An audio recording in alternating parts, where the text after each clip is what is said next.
Okay, it's 9 o'clock. And so as Joshua said, we have a little announcement to make this morning. I see we have one more person that just joined us this morning. And Aisha, good morning. Thank you for joining us. Good morning. So we had really anticipated having more people sign up for this webinar today, and we did not. So this, we wanted to ask you, get a consensus from. Well, go ahead, Joshua. Well, I think it's not really, you had quite a bit of people sign up. I think it's more or less, okay. I think it's more, last week was very intense. It was a 2-day seminar where we collectively built and launched a business from concept to being able to promote and sell. We did that in 7.5 hours. The reason why we were able to do that is because that was an accumulated amount of years and years of trial and error of wisdom that was collected and experiences, both good and bad, that positioned us to be able to do that. And we gave all that information to you over the span of 48 hours, right? And so it's more like, it's not too much about just the registration, is more, that was a lot of information. And for some people, we all marinate at a different capacity, right? Some people need to watch it again. Some people get it when they first hear it. We all learn differently. And so we wasn't sure if 7 days was enough time for you to grasp all that information to be able to execute on another 6 hours of learning today. And we wanted to make that proposition based on that. And the reason why it is because we're going through creating a pitch deck. And that pitch deck requires you to have completed the checklist from last week. And perhaps 7 days was enough for you to do everything. Some of you may already have it, and some of you may not have had it, because also the point of that workshop was some of you are doing your day-to-day, but you also have this other gift and talent you've been wanting to expound on. And the point of this is to show you how to do it, so you don't have to ask anybody else or pay anybody else thousands of dollars to do it. We showed you everything from A to Z. And so the proposition is, did you have enough time to complete that checklist? If so, we can go through the pitch kit. If you feel you need enough time, you need more time, meaning let me get the holidays to get through family stuff and complete the items, because if you don't complete those items, then we're just giving you more and more information to where it may be overwhelming. And you won't benefit as much as we want you to from putting together a pitch deck, because there's a lot of questions and exercise we're going to be doing today. And if you didn't get through last week, then it's just more information for you, where we want you to be able to execute. So Ms. Deborah and I was thinking, we can put the decision in your hands. Do we go through today, we're putting together that pitch deck? Or do you say, hey, Ms. Deborah, Josh, let me get the next few weeks to get these certifications, to get a little bit more farther along. And then, I like to put together my pitch deck for potential investment or to get more customers, rather than us just throwing more information at you. So does that make sense? What we're saying to everyone?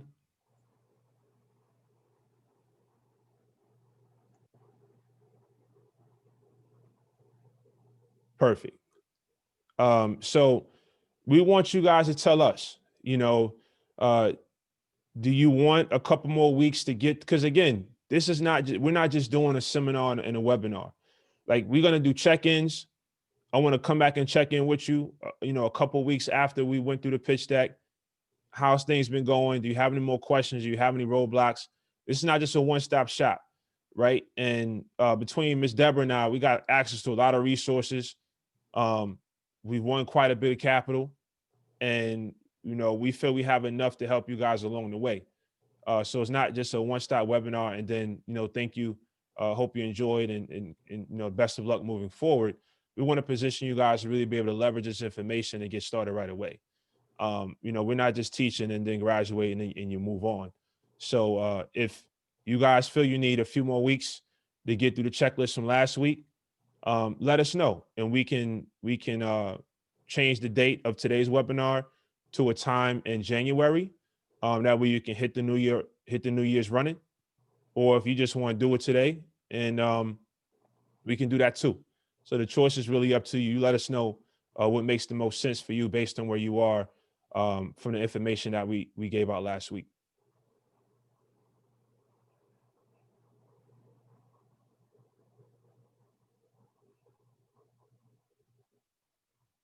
Ms. Debbie, what do you think?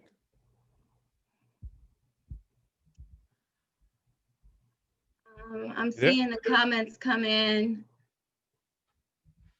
Eileen is for today. K.A. Simpson said this is her first week. Ashlyn was not here last week. Kelly's open to whatever is decided. I think everybody should, I am open.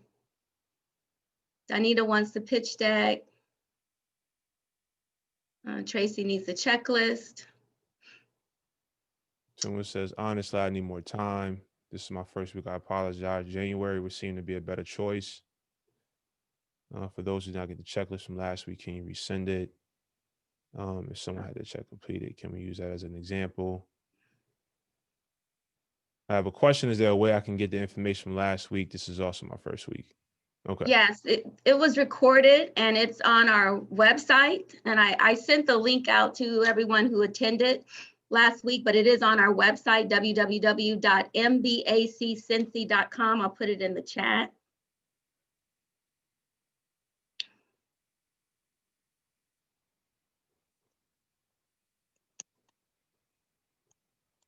Has anyone completed their checklist?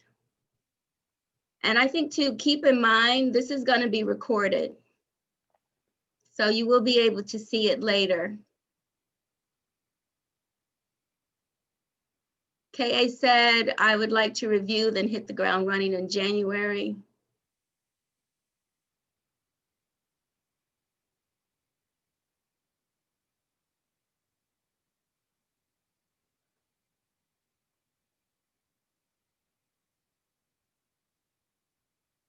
Okay. So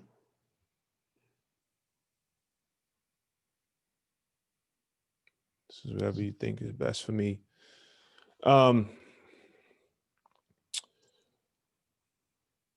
Yeah. This is, I mean, Ms. W, you let me know what you think. I think I have not seen a checklist. I'm at the stage in my business for the pitch deck. It seems the seesaw is more on the January side, and then we have some that's ready for the pitch deck now.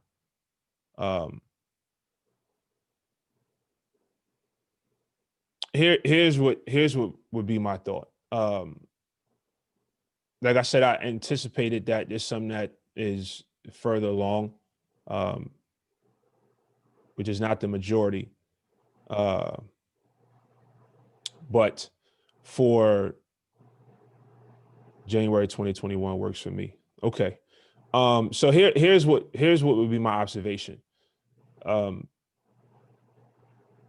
Based on the information shared last week. Let's make sure everyone in the chat has completed all the check boxes from the information we did last week. So we'll make sure we send you guys a checklist. We can do that right now before before the decision is made. And for those who feel they are ready, let's jump on an email. I have some materials for you that you can work through, because we got to take our time with this. A pitch deck is, let me give you an example. Let me snap in a character. Here's where I want you to be before the next workshop. So I'm gonna quickly pitch you the introduction of our tech company, right? So here's where I want you to be by the next workshop. And if you didn't complete the checklist, it's impossible to be there. Okay.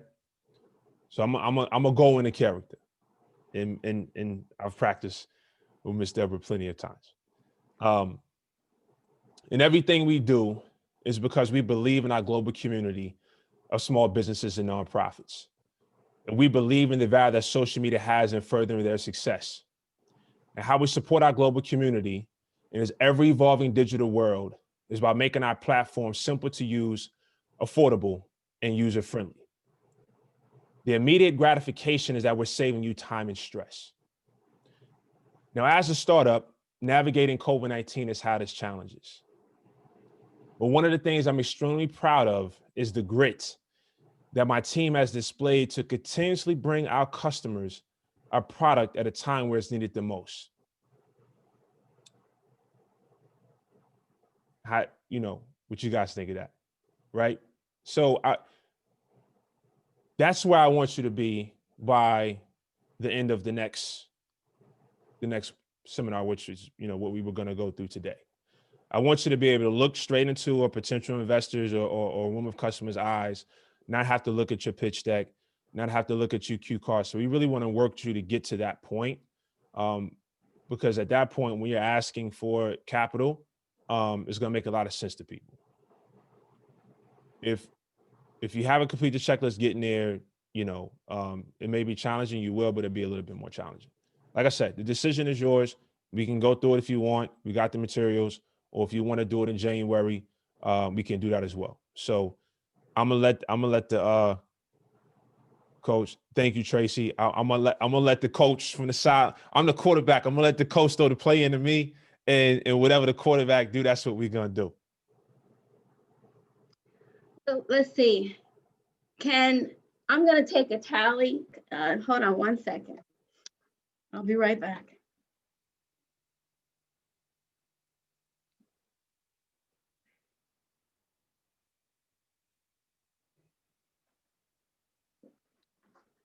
So for those of you that say yes, let's move forward today, can you just put a Y in the chat? And for those of you who say no, just put an N. I got 1, 2, 3, 4. 4 Ys, 1, 2 no's, 3 no's. Y.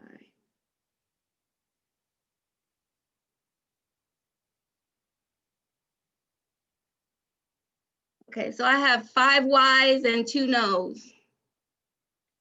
5 Ys, 3 no's. Oh, 5 Ys, 3 no's. That's right. Yeah, 5, 3. 1, 2, 3, 4, 5. Yeah.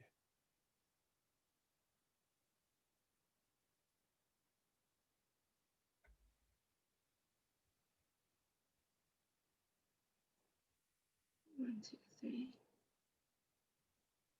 Okay. Actually, why?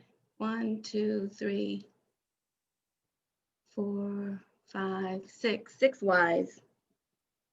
Okay, the Ys win. We're going to proceed. All right. So we're going to transition over.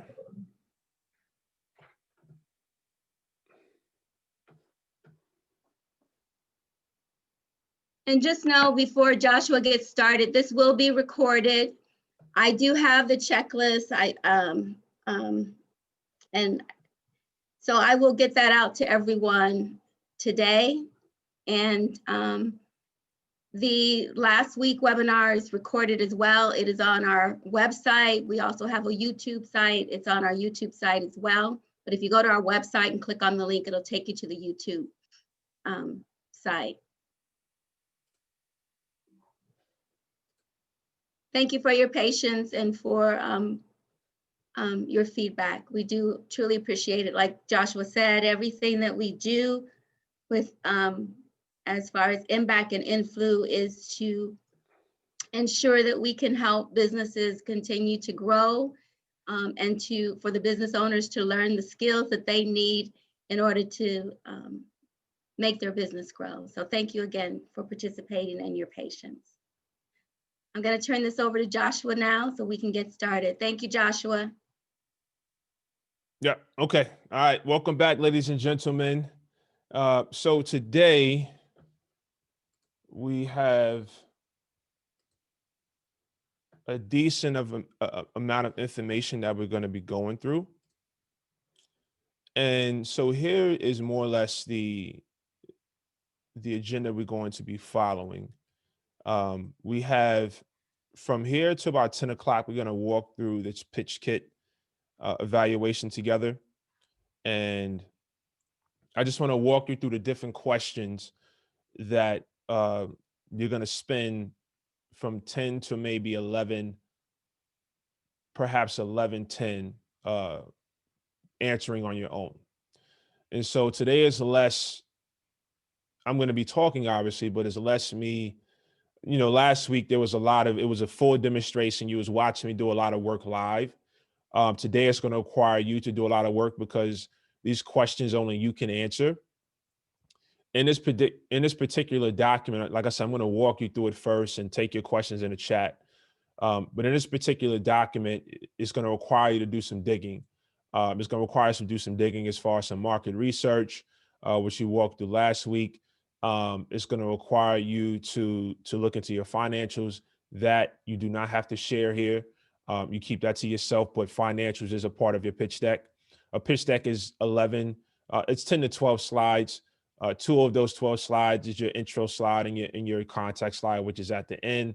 Everything in between is the meat and potatoes of what potential investors want to hear, or your potential customers. If you hear about these different pitch competitions, some of them give you 7 minutes. Most of them say 10 minutes pitch, 15 minutes Q&A. So ideally, you want to be able to get through your presentation in the span of 10 minutes. And within that 10 minutes, you definitely want to have your information ingrained in your mind, know it by heart, and have the slides there as reference. And so a lot of this is presentation. Is a lot of it. You hear me say own the room, right? And right now is own the virtual room. And for some of you, it's where your strong suit is. And for most of us, I think the number one fear is public speaking for most people. So it may require you to practice a lot. I'm one to admit I practice this a lot. It's like when I play sports, you got practice every night. I practice presenting, I practice anticipating questions. I always ask to practice in front of people. My wife, she's seen me present, to an empty, in the living room many times, but in my mind, I'm envisioning hundreds of people. So we'll talk a lot about that.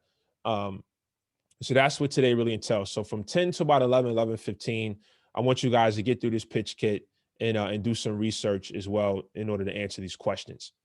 Then we have lunch. Last week we did a 45-minute lunch break. This week we may do 30 minutes. Because like I said, I really want to get through all this information, not rush through it. And after you answer those questions, so 11:15 to lunch, we will have you kind of walk through and summarize what you came up with. So I'm going to ask for a few volunteers. Again, we're going to skip through the financials. We don't want to dive into that information as for you, in front of individuals here that you don't know. It may be a little bit personal, but that is information that you would showcase to a room of potential investors. As far as customers, maybe not so much. Maybe you want to talk about users, but you don't really need to disclose your financials. But because if anybody's put money into the company, going to want to know where does the company stand, what are your expenses, where does your income come from, cash flow, et cetera. So we'll walk through that together. Then we do lunch. Then we'll come back around 12:30, and we will put together the pitch deck template. Now, the pitch deck template is where we're going to take this information, right? We're going to take all this information that we're going to walk through together, and then we're going to put it into an actual pitch deck itself. And I'll show you briefly what I mean. Again, last week we did just a very high level tutorial on Canva. Canva is that website that has a lot of templates for you. I found a pretty good template. So we're going to turn this template into an actual deck of one of the three volunteers I'm going to ask for later on in today's seminar. So we'll turn these questions. Now, again, all of these slides, it's different colors. So it's 17 slides. Out of that, we'll probably take 10 or 11, and that would be our final deck. We'll switch up the colors as well. And then I could send this to whoever I'm working with, and you can kind of tweak it and customize it to where you feel comfortable. And then what I wanted to show you is It's my deck right quick. Yeah. So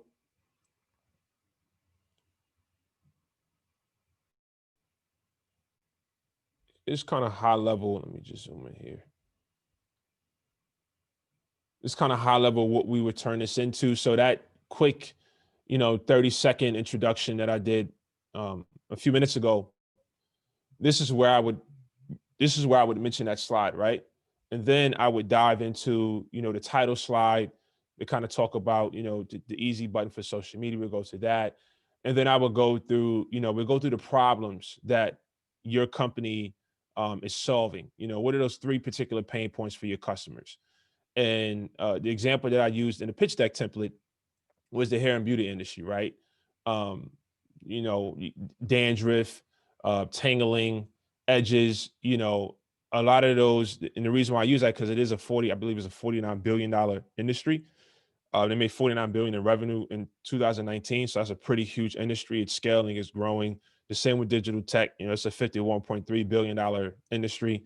And we'll walk through how you identify that as well. So you would know the size of your industry. I'm going to show you how to find it. But you would identify what are those 3 main pain points that your product or your service is solving for the end user or your customer, right? And so we'll walk through that. And then you'll walk through the solution. Okay, here are the problems that we've identified, and here's how we have figured out a solution to those problems. Then we'll go through what is the actual product itself. Are you a tech? Are you an application? Are you a consultant? Are you a tangible product that somebody will go out and purchase? So we will walk through what that actually is, so the user can see. And then you'll go through, the pricing. Like for us, for example, we're doing we're doing a beta. We've been doing a lot of developments over the last 5 months. So we're doing a beta so people can sign up and use the software for free. And then you'll go through, if you have, let me see. So the delay there. Then you kind of go through, what is your competition, right? How do you stack up against the competition? So we'll do a little bit more in-depth slide on that. And then if you have any strategic partners, you can go through that as well. And this slide is more or less you're showing legitimacy. You're showing the customer traction, right? You're showing that other people believe in your product, they believe in your service, they believe in you as the entrepreneur, they believe in you as the leader of the team. So there's a lot of reasons why you would want to showcase your strategic partners, or sometimes, depending on your investors, you don't showcase your investors. But in the instance where people may be interested, it's going to help you sell, then maybe you want to showcase that. So I really enjoy pitching. I really enjoy presenting. This is one of the things that out of everything that goes on in business, one of the things that I really look forward to and enjoy the most is presenting and pitching to a room of potential customers or investors. So I'm really going to enjoy navigating today's webinar. So any questions? I see we got a couple more people in here. Any questions before we walk through the pitch deck on what I just showed you? So after we put that, you can type them in the chat, and I'll go to the Q&A as well. But once we go through putting together this template that you see on the screen here, we're then going to walk through practicing your pitch. Now, practicing your pitch, I don't expect you're going to have the whole thing down today. So as Ms. Depper shared, this is recorded, so you can always come back and reference it. But I want to work on practicing how you open up to the room, right? And, just like I did before, right? So what is that 30 to 45 second opener? And let's walk through putting that together today. Now, one of the books I read that I highly recommend everyone in today's webinar would read is Start with Why. And it focuses on, it's called the golden circle, where, majority companies focus on, what they do, right? And then as far as, we are a consulting company, you should hire us. And then the next layer is how they do it. We're a consulting company. We're 100% in-house. with over 30 years of experience. We're certified and you should hire us. And then there's the core, which is the why, why you do what you do. Like when I started, I said everything we do is because we believe in our global community of small businesses and nonprofits, right? I didn't start off with Influ is a 100% automated, powered by artificial intelligence platform that simplifies social media for you. We are subscription based, no contracts, 30 days money back guarantee. Sign up today. Right? It's you may manipulate the sell, right? But you can't manipulate loyalty.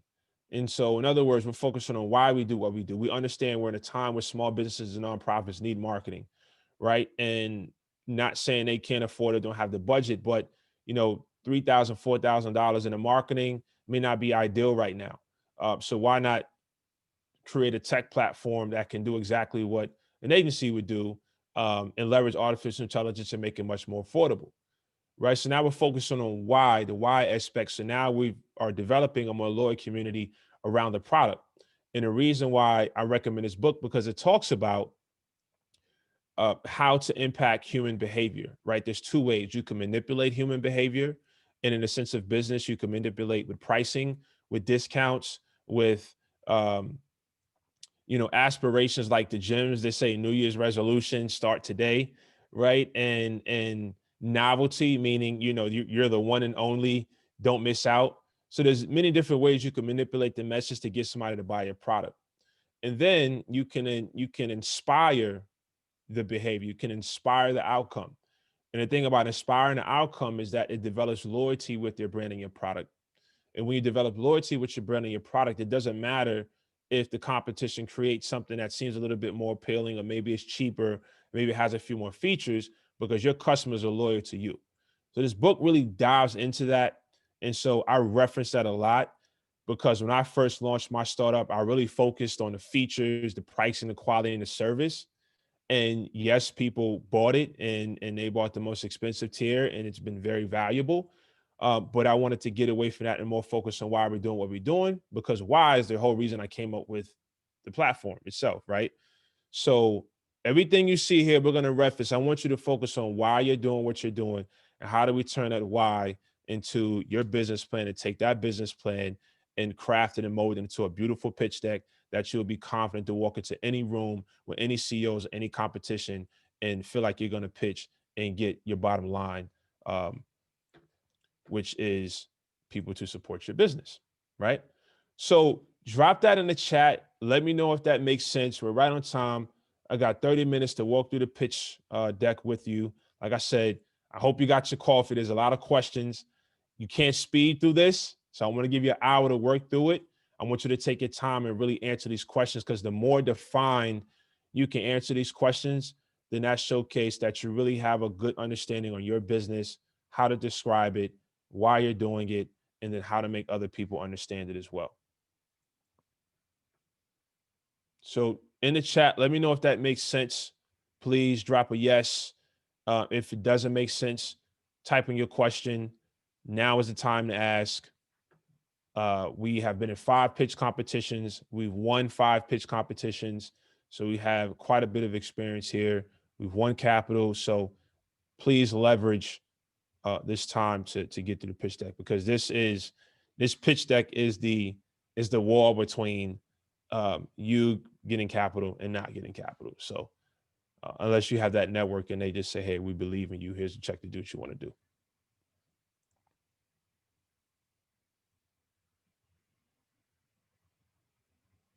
Okay.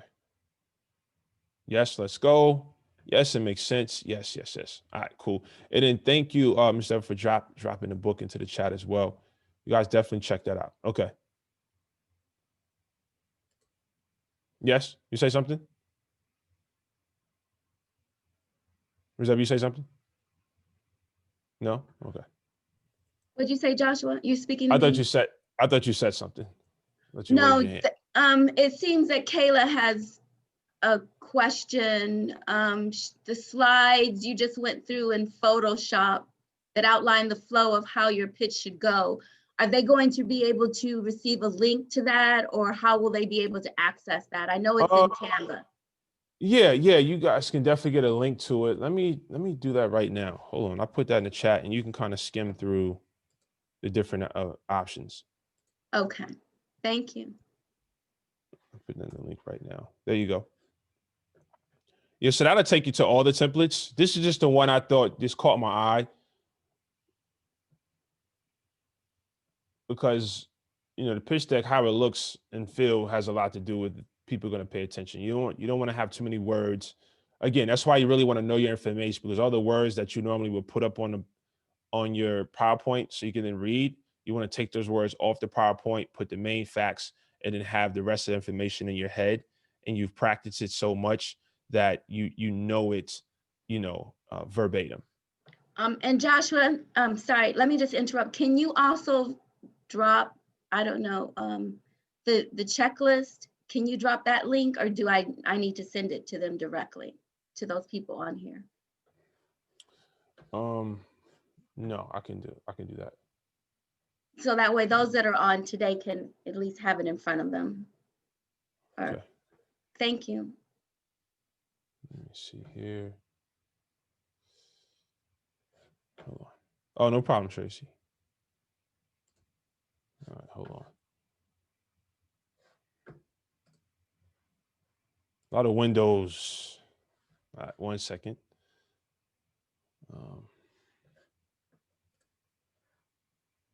I'm here. I'm just finding that link so I can send it to you. You can download it.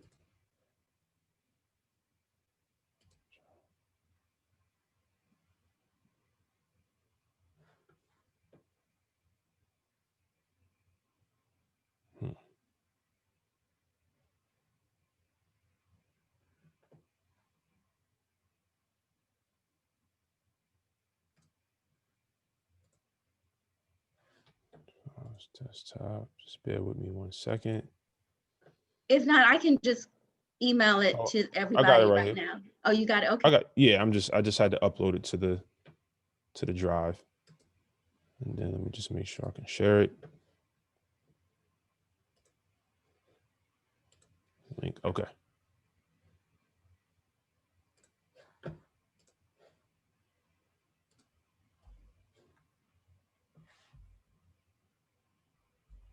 All right, cool.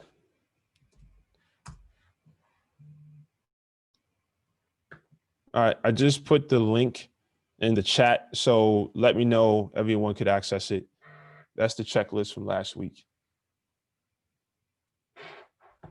Got it? Okay.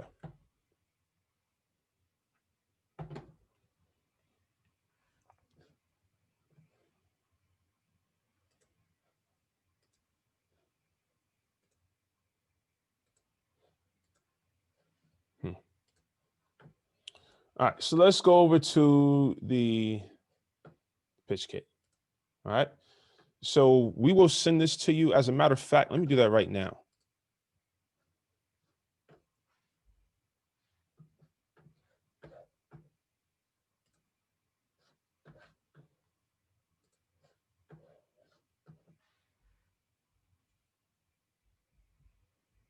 I'm going to send the link to the pitch kit because you guys are going to either open it up on your second monitor, or you could print it out, or, techie, you got an iPad, you can write on it, or you can do it in Google Sheets, whatever you prefer. I just dropped the link in the chat to this pitch kit, okay?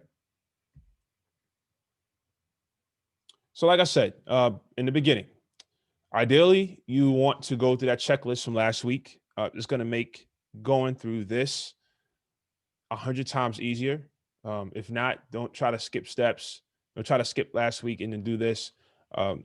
If you already are at the stage where you can do it, then do it. But if you haven't done last week already, then definitely go through last week's seminar first, because a lot of information in here you won't have if you didn't go through last week, okay? And the whole idea is that if your concept solves the problems your customers are having, this is going to let you know whether your yes is validated. All right. So first and foremost, it says in one sentence, what is your concept or business idea? For example, Influ is a 100% automated social media platform for small businesses and nonprofits. It allows you to save time and stress, subscription based, no contracts, 30 days money back guarantee. That is in one sentence what the concept and business idea is. So essentially, when someone says, "What is your product?" you should be able to say it, and not have to spend 5 minutes explaining what it is, because by the 45th second, they've already tapped out, right? They already then went off to something else. So you want to be able to quickly explain what it is. Then you want to go through what problems are your customers having. So, let's take a company like, um, I'll just use us. So some of the problems that we're having at social media is very time consuming. It's very valuable as far as how do you reach your target market. And if you don't understand how to leverage it, then reaching your target market is going to be very challenging. Working with outside agencies is very expensive. Some freelancers are great, but they can get very expensive, and they also have a limit on when they become ineffective. So there's a number of different problems that you want to list out, right? Just try to think of every single problem that your customers are having. And then we're going to go through, okay, now what exactly is your product or your service? Are you an HVAC company? Are you a consultant? Are you a CPA, event planner? You just come through. What is your product or your service? There's another company like a bed bug spray, right? And how does your product or service solve the problems that customers are having? Our bed bug spray comes in a bottle that can easily be carried on a plane. It doesn't require you to call the exterminator to come in. You can just put 10 sprays on your bed sheets and you're good to go. And so you want to come up, how does your product or service solve that particular problem that your customer's having? So in all the problems that your customers are having, how does your product fix it? All right. And then let me know if you have any questions. Drop it in the Q&A, drop it in the chat, because I want to make sure that when you go through this document, you can walk through it and feel confident that you know what's going on. Then we're going to walk through. Then I want you to answer this question. Who is your target market? So if you remember last week, we created a podcast company. And before we can build out the website, before we can figure out the topics that we wanted to discuss, we had to first figure out who is our target market. So in that target market, you can discuss the demographics. And the demographics: age, marital status, education, salary. Just you want to really create what you call a customer persona. So what does your ideal customer look like? What are they interested in? What is their personality? And that's going to really help when identifying who the audience is in the room, right? Because when you have this information, say your demographic, the age is 30 and up, right? But for that room where your audience, is between the age of 30 and 40, how you present that information is going to be different than a room that is 55 and up. They're just two different generations. And so a skilled presenter will be able to pick that up, and you can just pinpoint different things that is going to gravitate towards the 30 to 40 audience. You can pinpoint things that are going to gravitate towards the 55 and up audience. So understanding this information is only going to make you better as a presenter. It's only going to make you better at really selling your product as well. And then going through the geographic location, where are they? City, state, zip code. And this is very effective too when you're creating social media marketing ads, which is where you will see it in the next question, right? So not only is this going to help you because you're going to put this in your pitch deck, you need this in your pitch deck because the end user wants to make sure you understand your target market. If you don't understand your market, then you don't know how to sell your product. And so understanding where they are, is it US? Or do you want to focus more regionally first, get proof of concept, and do you want to scale up and expand out? That's going to help you answer that question. And then we want to go through, and you may hear people get fancy and say affinity groups, right? We're not here to prove we know what we're talking about. We don't need to use big fancy words. Affinity groups is just a fancy way of saying groups they are interested in, right? So what groups are your customers interested in? And for example, book clubs, fashion clubs, any chess clubs, any other clubs where you think your target market is hanging out, That's important. And the reason why is because if your target market is interested in chess and you've created a more innovative way to play chess, then perhaps you can form a strategic partnership with chess clubs, right? And then the chess club can sell your product for you. So all of this, everything has a point to it. So really take your time and go through your target market. Understand who they are demographically, understand where they hang out, where they're located, and then figure out what are they interested in, right? And this is going to help you create that customer persona, which you could put in the backup of your slide deck. You won't put that in your main slide. You will put in your backup, but the target market will be part of your main deck itself. That'll be a slide. Then we're going to walk through what is your plan to acquire customers, or how are you marketing to your potential customers? Like I just mentioned, strategic partnerships could be an angle, social media advertising. I briefly shared a different screen, and part of that screen was that Apple has made some changes that's going to impact how well you're able to advertise via social media. That information you definitely want to make sure you're privy to, because if you're putting ad dollars into social media ads, you want to make sure that there's any changes that's going to impact that in a negative way, that you understand that, because that's why you don't want to rely heavily on social media. You want to figure out some different avenues as well. Even though social media that's where things are, but you don't want to rely 100% on it. In the event something crashes or goes down. So that's why you want to have your website, right? You want to leverage people, returning customers that come to your website. Billboards, etc. Depending on your product, let's figure out, depending on your product, depending on your target market, let's then figure out how are you going to reach them? How are you going to sell and get more customers? That customer acquisition, now that is a word that you want to add to your vocabulary, because in a venture world, those are buzzwords, right? And so while I want to keep it simple, I still want to make sure that you know those buzzwords, because customer acquisition is something that gets ears perky, right? It shows, okay, this person know what they're doing. They know what they're talking about. I'm excited. Let's talk about, okay, now you got the capital, now you got the product. Now how are you going to get customers? So when you say customer acquisition, it puts you in the lane of knowing what you're talking about.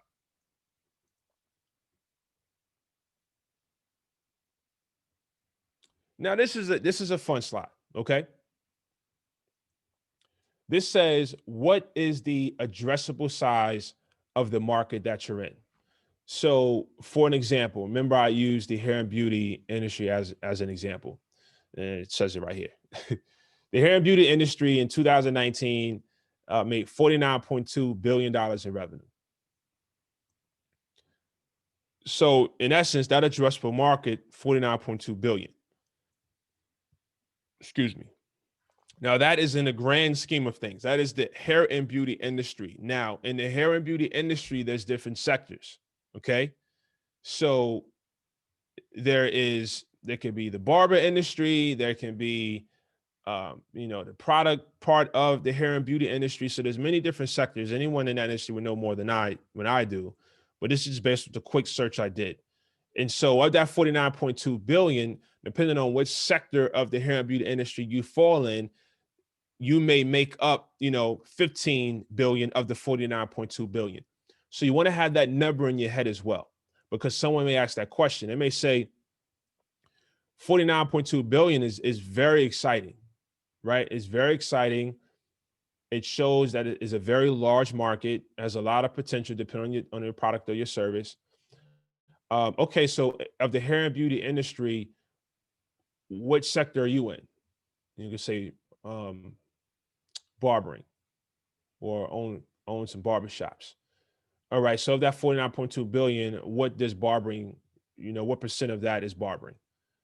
Great question. It is X. All right, so you really understand your addressable market, and then you move on to the next question. If you don't have the answer, there's nothing wrong with that. I think that's a great question. That is something I can definitely find out and get back to you with via email, whichever you prefer. But I think that's a great question. I could definitely look more into that. Don't pretend to know the answer, because some people will fact check you right then and there. I've seen it happen. I've had it happen. I was correct, but they've done it. So you just want to be prepared for that. Then I want you to walk through. Oh, and then before I move on, skip some stuff. So what you would do to find this information, you can just go to Google, right? And you could type hair and beauty revenue in 2019, and it's going to pull that number up. So if you did it now, it'll pull up to 49.2 billion. So you could do the same thing for the industry that you're in: construction, real estate, whatever industry you're in. I see we have a number of people in here, so there may be some people that are crossing over into similar industries. So if you do, maybe you guys can work together on some of this. But you can just simply use Google. There's another more in-depth and more sophisticated platform called IBIS World, IBIS. It does cost to use that platform. It's not a $50 fee. It's several hundreds of dollars to get access to it, if not 1,000.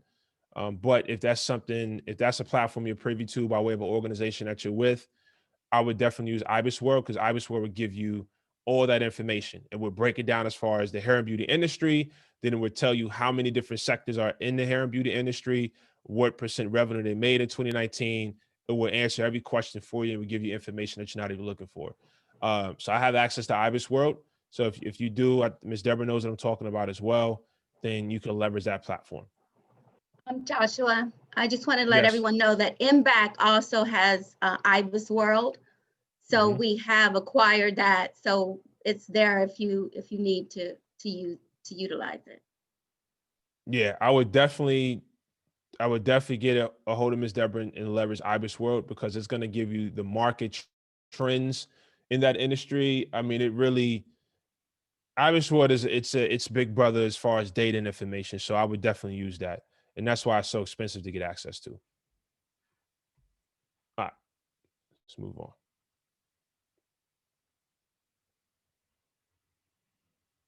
All right. So now we're getting into the part of building out your financials, your P&L statement, profit and loss. That is one. When I did my first startup, I didn't know what a P&L statement was. And I had a mentor of mine ask me that question. He's like, "Do you have your P&L statement?" I said, "What's that?" And, so this is stuff that I'm not expecting everyone to know. Maybe you do. That's great. I didn't. But now I do. So definitely want to have your P&L statement. In a lot of grants and stuff that exist out there, they ask for this information. And Ms. Deborah can comment on that, right? You there? I can't hear you. I'm sorry, what was the question? I was saying you can comment on just the value of that P&L statement. Oh, yes, it is very important for you as a business owner to have a P&L statement. It's important for you to have all your financials, your balance sheet, income statement, cash flow statements, so that that will help you make decisions as it relates to your business, not emotional decisions, but factual decisions based on the numbers of your business. So that it is very important to have that. Perfect. All right, so then we're going to go, okay, now that I want you to answer this question: how much does it cost to make your product or provide your service? So in other words, if you are a tangible product, what is the cost to make it? And then what is the price? There's a difference between cost and price. I want you to understand that. Like, there's a difference between revenue and expense. So it's very important. Cost and price mean two different things. Cost is money coming out of your pocket to make the product, and then price is what you're selling it for. The delta between the two, meaning the gap between the cost and the price, that's your profit margin. So being able to answer that question is going to help you answer more questions moving on in your P&L statement. So how much does it cost to make your product or your services? So if you're a service, say for an example, you are a facilitator, and how much time did it take you to put together the slides or find and research the information? That's going to help you factor in how much you charge for an hourly rate, right? Or that's how much it's going to factor in how much you charge for the workshop itself. So understand what goes into sweat equity comes with a dollar sign. And that dollar sign is up to you, especially, everyone's sweat equity is valued differently. And you put the amount on that. And you can do research as far as, consultants in the area, how much do they make per hour, et cetera. How much you're selling your product or service for. Again, that's going to help us figure out where's the profit or where's the loss. Sometimes you don't make any money in your first year, second year, third year of business, depending on where you are, how you started, et cetera. So that's going to help you find that out as well. What other business expenses do you have? So you want to list out your business expenses, your office rent, staff, your website design, hosting fees. If you're on GoDaddy or Bluehost or HostGator, how much does it cost per month to host your website? Do you have any subscriptions? Are you using Zoom? Are you, do you have a business email? Does that cost? You want to list out all your expenses, and that's going to help you put together that P&L statement and your business model. And then once you have that information, you can then walk through what are your financials for 2020, right? And your financials is, what are your financial projections? So now you have your revenue, now you have your expenses, then you have your profit, then you have your taxes, then you have your labor. You can break everything out, okay? Because that's another slide. Again, I put not required to share this publicly during this workshop. So that's one that you can keep in your bag for yourself. But you're going to need to put that in your pitch deck depending on the audience you're in front of. You walk through your financials for 2020, and then we can take that information and we can do what we call financial projections. Now, you may heard the hockey stick model, and we'll walk that as well. But the hockey stick is where, we're showing it goes down and then it does a ramp up. So each year you're going to show like that elevation. Now, some people have a stair step, but majority of financial projections, you see the hockey stick, and you want to be more realistic and be conservative because you don't want to oversell or underdeliver. So work through those financial projections.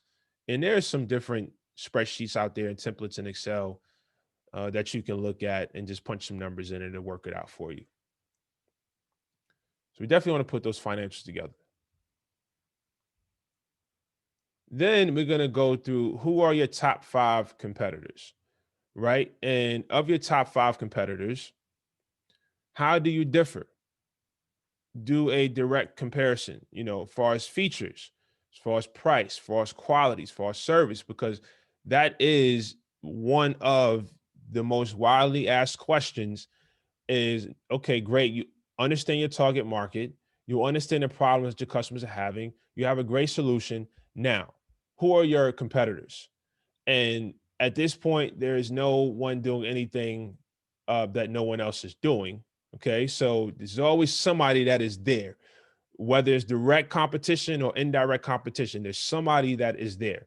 So do not kill the deal if you're doing very well in the beginning. You can kill the deal by saying there's no one else doing this.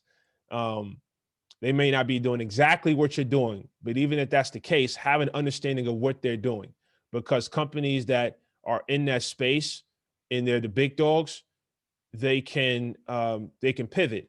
And you want to let people know that you understand that you understand where they are, and you understand the advantages that you have.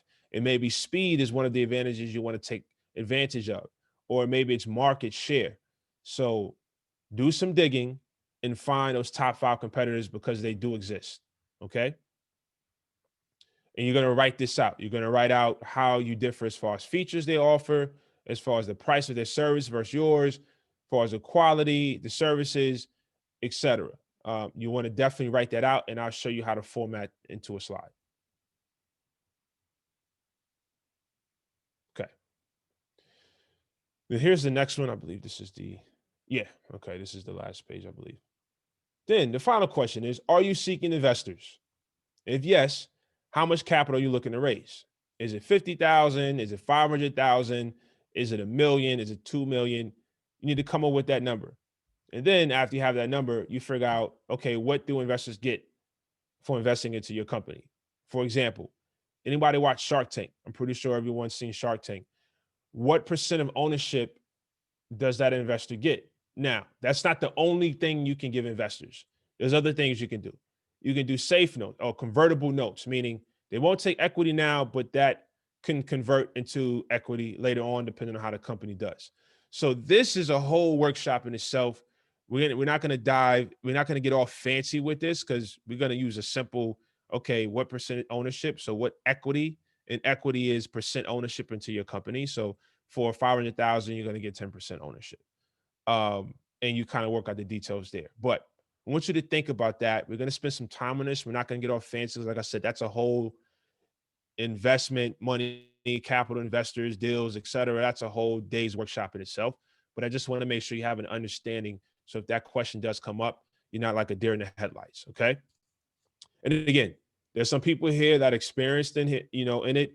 The way I like to facilitate and teach is I like to go in and just really explain it, that everyone gets it. If it's something you're already privy to, just bear with me, because some people don't feel comfortable asking questions because some may think less of them, and I understand that.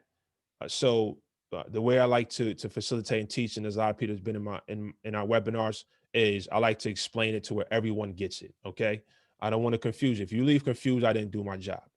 And the next is, okay, how will the funds be used? So now you're seeking investment, you know how much you're raising, you know what the investors get. Now you want to break down how you're going to use the money. And I put an example. You're raising 50,000, 25,000 is going to go to development or production. Another 15,000 is going to go towards paying your staff. And another $10,000 is going to go towards social media advertising. So that equates to 50,000. Okay. So you want to break down what you're going to do with that investment, because you can't just say I need 500,000 and that's that. You got to tell people how you're going to use that money. And this is only if you're seeking investors. If not, then you want to definitely have this in your budget as well, because that'll be in your P&L and your financial projections. Okay. Yep. And then what are the names and credentials of your team members behind your company? That's very important, because now you got everybody excited. Now they want to make sure that they believe you have the team to execute everything you just shared that you was going to do. So list out who your team members are and their credentials. And then what vision do you have as far as future product releases, enhancements, and then what is your timeline to get there? Now, again, projections are just projections. You're more or less just telling a story, okay? Things change, but again, you want to portray that you know what you're talking about, you did your homework and you did your research, and you're telling a unique story and a validated story to actually get there. So things do change, but I want you to keep that in mind. Joshua, we lost your visual. You did? Oh. Mm-hmm. Uh-oh. Okay. Listen to me for now. I got to figure out what's going on. I don't want to. Sorry about that. 1 second here. All right, I'll figure that out. I'm on the last slide anyway. So here, if your idea passed the test, then rest assured you are ready for the pitch. Okay, so we are at 9:58. Are there any questions? We have to be punctual today. Again, this is a lot of information. I warned you. Get your coffee. Make sure your computer's are charged. I'm gonna make sure my camera's charged. It's on the last slide, and I'll be back to join you here shortly. But do you have any questions? So I want to make sure I give you enough time to get through this, because if I don't, then the next half of this is you have to come back and watch later. Ms. Devitt said, is IBIS on the site for access? Yes, MBAC has IBIS. The state of Ohio has purchased IBIS for all of the MBACs across the state, and we have IBIS World. So if any of you need IBIS World to conduct your research moving forward, just reach out to me. I see Marlene Fout, who is a business advisor with the Minority Business Assistance Center. Her office is in Piketon. She's also on this webinar. So if you happen to be in the counties outside of Hamilton or in Hamilton, Marlene and myself, we're here to assist you with that. So. Yep, so I want you to fill out, yes, so I saw a question. Yes, I want you to review and fill out the, no, I don't want you to do the Canva deck. No, I want you to do the template. I sent that link in here. I want you to do the template first. Don't do the Canva pitch deck. fill out all this information, and then we'll jump over to the pitch deck in the second half of this webinar.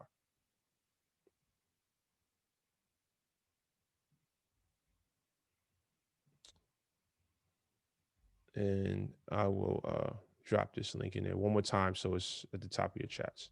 There you go. All right, so take the next, we'll come back at 11.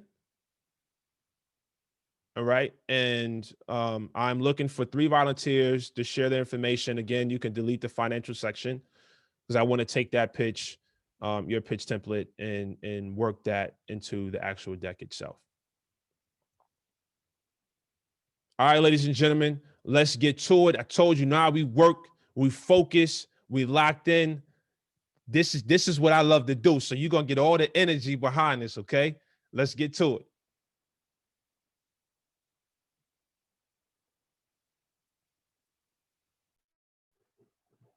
Hello, everyone. We have about 8 minutes before we get started again. And so I hope an hour was enough time for you to get started on your pitch deck. And I hope 3 of you are prepared to present the information you have and share with the rest of the group. So I thank you again for participating. I thank you for your patience. And we are going to get started in exactly 8 minutes. So thank you so much.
Hello.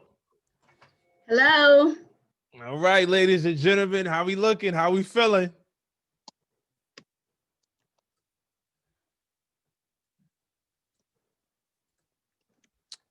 Do you need more time? Do you need, let me know in the chat. Feeling good? Okay, Tracy. Ashlyn, I see that. Uh-oh. I'm at to switch cameras. These batteries are not doing me justice today. Hold on.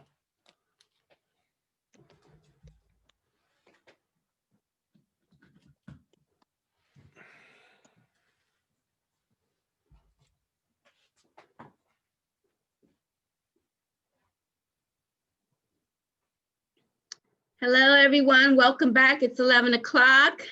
Joshua will be right back. I think he's having a little technical difficulty with his mic, but hopefully you all were able to work through the pitch kit, and hopefully we have 3 volunteers as he requested before we went on a break so that you had time to work on your pitch.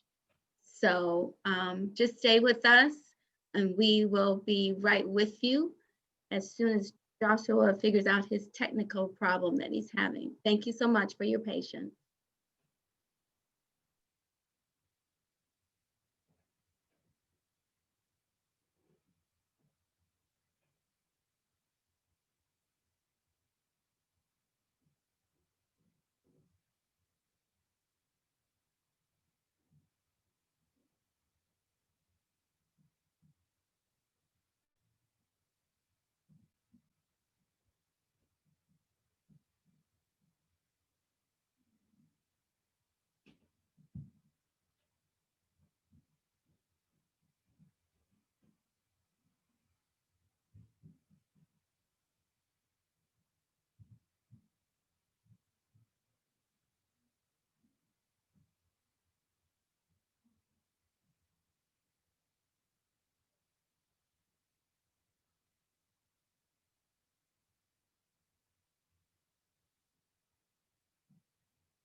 Okay.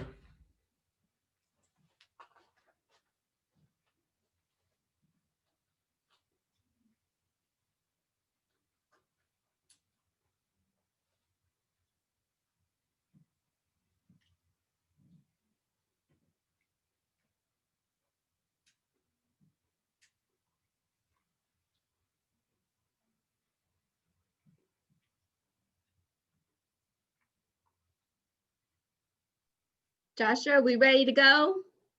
Yes. This may have to change my camera. I'm here. I'm just trying to get that going. Okay. Let me fade out, but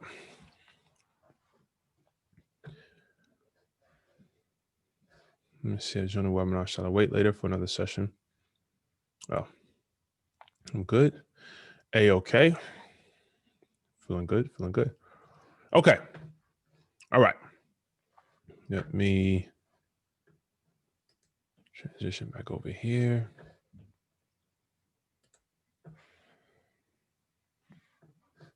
Yep, I figured that.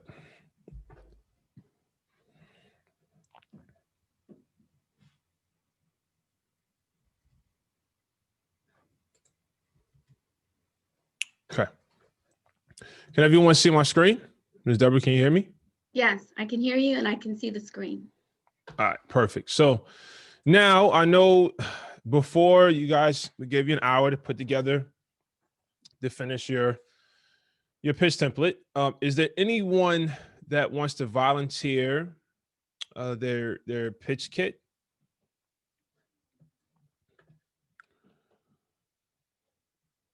Any takers? Any volunteers? Ashlyn Yes. Fox has volunteered. Okay. Ashton, if you wouldn't mind, I'm gonna send you my email address right now in the chat. Just send that over to me. And we're just gonna vet the pitch kit, see the answers, ask some questions, and and see where it goes from there. So Joshua, do you want me to allow Ashlyn to chat with you? Oh yeah, if you can let her share a screen, yes. Okay, so let me see where participants. Ashlyn. Okay. Ashlyn, I just promoted you to a panelist. Oh, okay, great. Yeah. Okay, nice. So even if you haven't typed anything up, that's fine. You can just walk through. Oh, okay. Hi. Hi, everybody. How you doing? Good. How are you? Good, good. Okay, so mine is kind of just a really rough draft, but I don't mind sharing what I have so far, if that's okay. Absolutely. And I'm kind of taking a different angle because my position is more social media facing. So it's kind of like, how can we get more funding in our marketing budget, and how are we going to better use our social media, because our company is a little bit more new to social media. So I hope Okay. that angle is okay for the pitch deck. Yes, that is. Okay, so do you want me to just kind of read through what I have? Is that okay? Yeah. Yeah. So we'll just go top down. So the first one is in one sentence, what is the concept of your business or business idea? Okay, so I said to better utilize social media and other advertising techniques to grow customer acquisition. Oh, okay. I like that. Another grow. Okay. I'm typing this out because I'm going to use that to put together the deck. Okay, sounds good. Thank you. All right. So that's one. Okay. And then it says, what problems are your customers having? Okay, so for customers, I kind of face this towards like our parent company. So here are the 3 items I listed. Okay. Low social media presence or understanding. Then second, diminished recruiting reach. Because we kind of have 2 different aspects, like we're using social media for recruiting, but also to gain customers to our facilities. And lastly, low company and brand awareness. Not many people know our brand names and who we are. So it'd be good to get our name out there. Okay. Okay. And then to those problems, what is your product or service? And then how does your product or service solve the problems you just explained to me? Okay. So I have a couple bullet points here. So the first one, I said social media and other advertising will help increase our brand recognition through targeting a specific audience who's interested in the industry. And then second, connect with people who we generally would not have been able to reach without using the social media or advertising techniques, which also we are not like big into, like, let's say radio ads or something, but that might be something we can move in to diversify how we're reaching customers and different people. Okay. So let me ask this then. Go ahead. So are you looking for help with your social media, or are you the product that's helping other people leverage social media?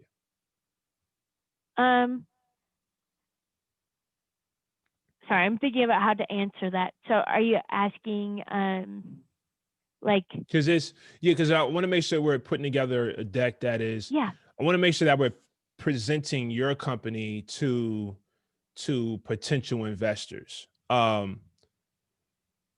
And so I'm trying to figure out, just based on the answer I just got, I want to make sure I got a clear understanding. So Are you the social media agency that's helping customers No. leverage? Okay. No, just basically, I guess I can kind of explain it. We're new to social media, so it's how we can better Okay. utilize it. And I guess it would be more internal facing, just how our company can be more on board with social media. So kind of Got it. presenting it Okay. towards our own company, I guess, if that makes sense. Okay. Now that makes sense. Okay. So Thank you. so for this part, let's do this, because this is what you're going to use the money that someone's going to invest in you to do this, right? Yes, To get yes, better yes, on yes. social media. All right, Yes, perfect. thank you. So for this part, let's first talk about your business. Let's get your business concept down and the problems, because once we've convinced the investor that this is a great business to get behind, now we want to prove to them why they should invest to help us expand to expand our marketing on social media. Does that make sense? Yes, yes, thank you. Okay. All right, no problem. So let's go back to the top. So what is the actual business that you're with or are looking to promote? So our parent company is the David J. Joseph Company. So they're brokerage for scrap metal recycling, and then the group I'm with is the actual scrap metal recycler. So trying to drive business to our facilities, and get more people recycling with us. And then with that, there's two different aspects. There's people who just walk in and recycle, and then there's industrial companies that recycle with us as well. So capturing both of those and kind of using social media to reach more people that might be interested in doing business with us. And then from our parent company view, it would be more of recruiting for the positions we have company-wide. Got it. Okay. So we got number one is the business is David J. Joseph and brokerage. You're within the scrap metal industry. Yes. And the problems that customers are having is your customers will be industrial companies. They need a place to recycle that metal and scrap, right? Yep. And I guess it's more like buying and selling as well. So like once we Okay. have collected the material, then it's selling what we have recycled to companies Okay. who will repurpose it, like steel companies and things like that, who will, make new products from what we've recycled. Okay. So you guys help companies to sell and repurpose that product. That would be the services. Okay. Yeah. Are there three particular titles of services that you're providing? Is it, one, you help identify a buyer, and then two, what do you help close the deal? You do the paperwork? Do you do what would be I guess let's focus on the recycling group. So like if we're okay. just talking about maybe trying to get more customers in, Mhm. it would be trying to attract more customers to come to us versus our competitors. Then I guess point two would be how do we keep them with our company and not go to other competition, which most of our customer base that will just walk in and recycle with us is more price based. So they're looking to get the best deal for the scrap that they're bringing in. And so how do we differentiate ourselves? And I guess using social media as a tool that can help differentiate from our competition, and how are we better, even if we can't give them a better price, like we're pretty equal across the board. What other ways is it good to recycle with us instead? I hope that answered the question. Yeah. Okay, Yep, good. I think I got it now. Thank And you. then, okay, so let's go through. So now we got through. Okay. So now we got through that business case. Were you able to work through who your target market is? Yeah, I did write some things down, and I'm so sorry. Like it's very small. I'm trying my best to get some information under each question. So I'll Yeah. tell you what I have, and I know Well, I'm in that's the fine. spotlight, so thank you for Yeah, working with no. me. Listen. Yeah, listen. That's what we're here for. We got another 4 hours to go. So here's what we do. I want you to work through these next few questions, flesh them out a little bit more. Sure. And we got one more person that wants to do it. Oh, wonderful. And while they're doing that, work on those questions. And then once we get through Tracy, then I'll come back to you and have you share the rest of the information. So I got the David J. Joseph Industrial Company, place to recycle the metal and scrap. You also help with buying and selling, identifying a buyer, helps track more customers and stay with it. So I got those notes, and then we can just pick up where we left off once we get you back on the call. Oh, that's great. Thank you so much. I appreciate it. Okay. All right, no problem. All right, Tracy, let me see. Ms. Deborah, can you bring Tracy in?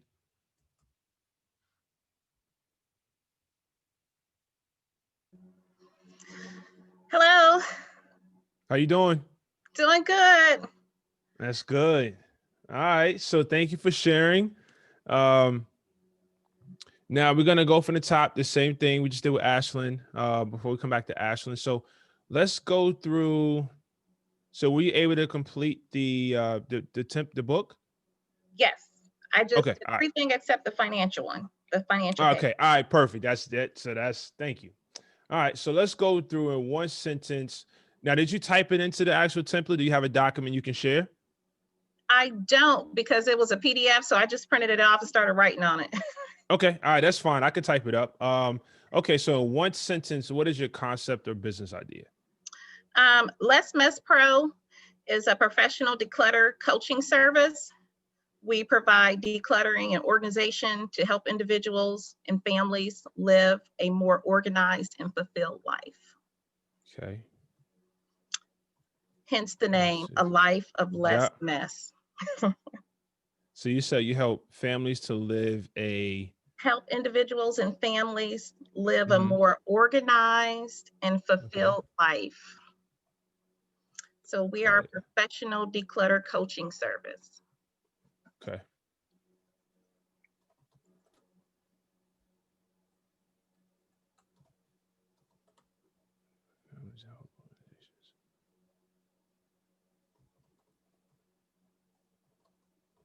Okay, got it. All right, so that's question number one. And then number two. So I probably can take a wild guess and get it right, but what problems are your customers having? It's typically three problems I've found out so far. We're a new business, and we haven't had a single client yet, but I've been doing a lot of focus groups. That's smart. Customers who feel just overwhelmed, emotionally drained because of so much clutter. They, need a partner, someone they can talk to, who understands, and can work side by side with them without feeling embarrassed. They feel embarrassed because of their clutter. Customers usually have a lot of stuff that, more stuff than less, they got more stuff than space. And they just don't know how to let go of stuff. Or better yet, maybe they just don't know how to organize the stuff. And then thirdly, customers who want or need to make a change, and they're ready to divest from their stuff. They're ready to refuse to hoard anymore, but they need professional help. Okay. Okay, perfect. Got it. Now, so what is your product or service? You've answered that one for me. I got that already. And then, tell me what is you're providing professional declutter coaching services. That's the product, right? Yeah. And I say coaching because it's more of providing that kind of emotional and kind of individualized, personalized service, kind of one-on-one. But then the other side of it is the decluttering service.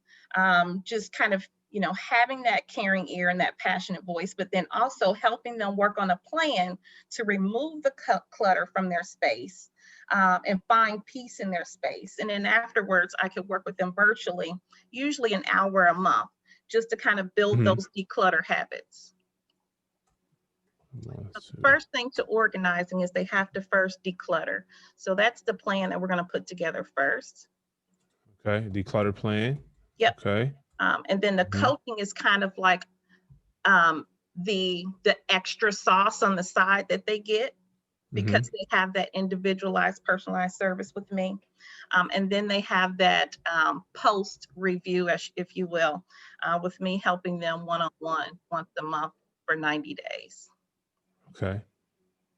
They work one-on-one for 90 days. Okay. Okay. All right. Now here's the fun part. Who is your target market? Let's start with age first. Okay. It's been more so women 30 to maybe 60 were either getting started in their professional careers or they're getting out of their professional careers. So pre-retirement. So it's either women who are working or have worked sometime in their career or jobs, or those who are getting ready to retire. Okay. And then, do you know, as far as marital status, education, ideal salary? Usually the women who are in the younger range, maybe 30 to 40, are mostly single. Okay. And then the ages between 50 and 60 are married. Okay. 60. I would probably say the average salary is somewhere between 45 and 50,000 a year. 45, 50. Okay. Perfect. And then geographic location, I would say this doesn't matter. This could be anywhere, right? Anywhere. Yeah. Yep. Geographic. These are And women then, who are usually interested in maybe Facebook groups, where they can sell items. Because what I found is a common denominator is that they're shopaholics. So they usually have accounts on Pinterest, Etsy, even eBay, and maybe places like Poshmark, Mercari, where they can sell a lot of their items because they already know they have too much. Right. That makes sense. Okay, that's really good. Interesting in Facebook group. Okay. What's that other store over in, are you Cincinnati? Yes. It's over, I think, Norwood. It's called where you can. Yeah, it's You know what I'm talking about? You Snooty can. Fox or Snooty Clothing Fox here. Mentor. Yeah. Yeah, Snooty Fox. Yep. Okay. Yeah. What is that called? We sell on consignment. Like Consignment. consignment shops. Okay. Yeah. Got it. Thanks, Eileen. Okay. Then, all right, perfect. So we got through the target market. Then now, what is your plan to acquire these customers? What channels, what marketing channels or partnerships you want to go through? Definitely social media groups with maybe Facebook, Facebook groups, IG, my own website, lessmesspro.com, declutter workshops. A lot of women look for decluttering organization on eBright, and then they're able to maybe join a virtual webinar, or they can find a local meetup group. Even through family attorneys, Okay. junk removal businesses, other professional organizers. I have a logo. I use Canva to do that. T-shirts, so branded logo, marketing, ads. I want to use my car as a rolling ad. I have an SUV. I want a truck. Okay. Professional service lead sites such as Angie's List, Thumbtack, even Nextdoor, and maybe customer testimonies, that I can put on my website. That's smart. Someone said counseling services. Thank you. Okay. It's very, very detailed. I love that. Okay, now this is the fun stuff. This is where it's like, okay, you sold me. I love it. I'm excited. Now let's talk about the size of the market that you're in. Okay, a lot of people might think that I'm in the waste and the waste management Mm-hmm. business, which I can kind of see that. That is a $52 billion market industry. But when it's broken down, like you said, with the hair and beauty, there's different segments. So I Mm-hmm. fall under the professional organizations. So I can't really find that particular number just yet. I know that Mm-hmm. being a part of the National Association of Professional Organizers, that's a Mm-hmm. $28 billion market for professional organizations. Um, Okay. so being a decluttered professional is something a little bit different, being part of this organizational professional group, but it has grown in the last 5 years 400% because of the popularity trends with Marie Okay. Okay. Hold on. Kondo. Slow down, because you going somewhere that I like to go. Okay, I like that. So we got a $52 billion waste manager. We're gonna break it down to $28 billion as far as your sector. And now you're talking year over year growth. So over the next 4 years, you're saying it's expected to grow what? Well, in the last 5 years, it's already grown 400%. Okay, last 5 years, it's grown 400%. Okay. And then over the next what? It's a 1.4 percent increase, you know, each year thereafter from what I've read. Okay. So what she's talking about right now was another term. Let me just write this. Lose my thought. Year over year growth. Is another term that shows you know your stuff. And it's called, the acronym is CAGR, compound annual growth rate. And so in this sense, the first bucket, I would say, our industry is a $52 billion industry. For our particular sector of professional organizations slash organizers, is 28 billion. Over the last 5 years, our industry has grown over 400%. And over the next 4 years, we're at a 1.4% compound annual growth rate. So those would be like the three buckets that I would showcase on that addressable market slide. Now let's Mhm, talk about something else, right? mhm. What is driving, because what's important too, and it's going to be a question you'll get, what is driving this growth?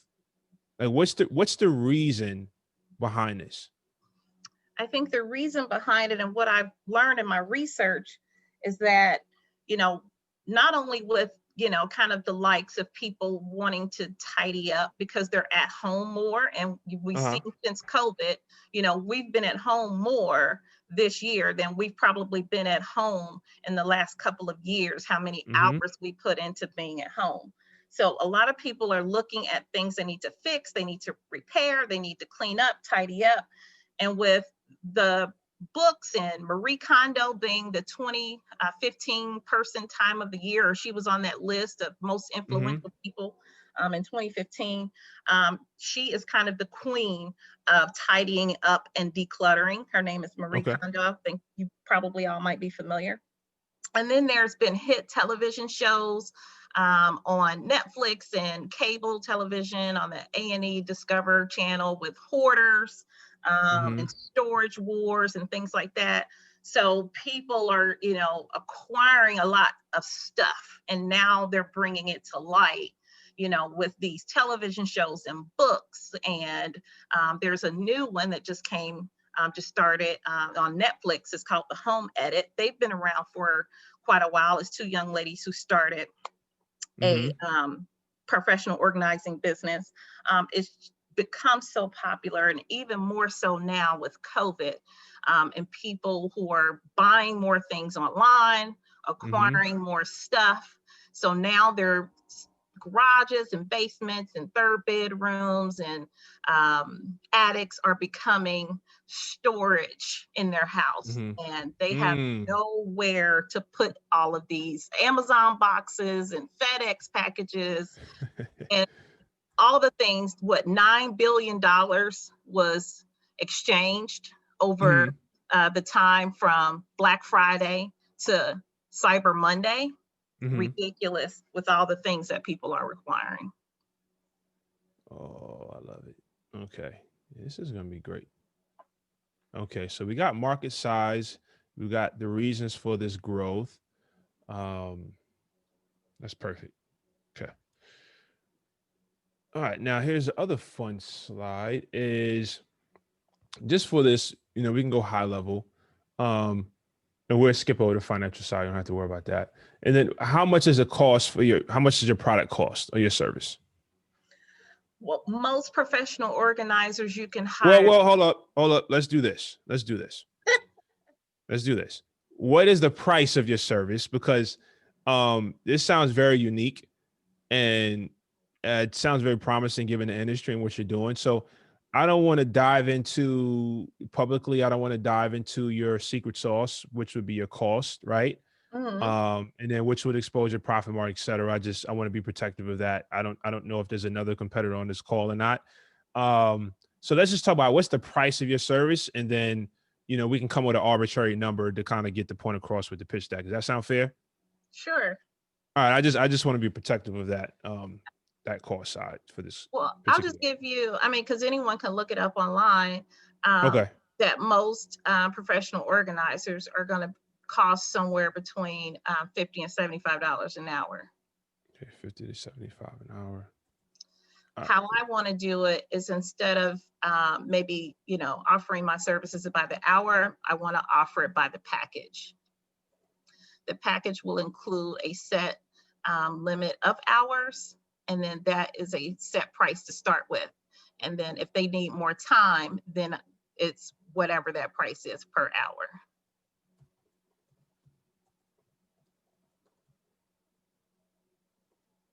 Okay, it would be, so this is what we'll call a fixed price and then fixed variable pricing. Yeah, So you got a fixed cost and then you got a variable, which is if you need more time, it would exactly. be, okay. Nice. Marlene said exactly. Great idea. I like that. All right. So I'm pretty sure that's what separates you from your competitors. Is one of the things that separates you from your competitors. All right. So let's go to top 5 competitors. Okay. Other professional organizers who are small, who are just getting started, who also will advertise and market on Angie's List or Thumbtack or Facebook or Nextdoor. And then we've got, that's the direct competitors, exactly like who I am. It's like you already said, there's usually already somebody out there who's doing something similar anyway.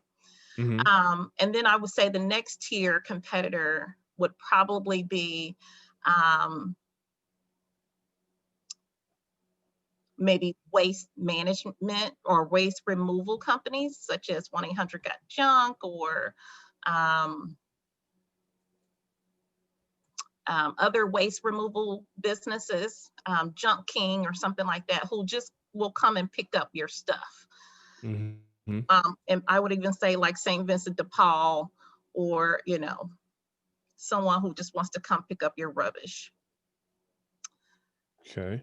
And then I would That's good. say the persons themselves, sometimes they want to DIY it. They want to go to the Container Store and buy $2,000 worth of containers and figure out how to organize it when they get home. Mm-hmm. The Container Store, because they were losing so many profits some years ago, now this is starting to pick back up because of the popularity in home organization. They now have created their own professional organizing arm where they send out professional organizers to your home. But the catch is that you have to spend so much money with the Container Store. Mm-hmm. Plus, you have to pay the professional organizer. That makes sense. So I think that's good. That's good. You got direct, we got waste management, 1-800 Got Junk, Junk King, those alike, and then the end user themselves, who with the resolution, so they're gonna buy the containers, take time to do it, Right. Which I imagine majority they go through it buying, but they don't really go through it executing after they realize how much time it actually takes. And then they And then it usually just buy too much because the average yeah. ticket with one of their customers, they posted this on their website, was $2,500. Wow.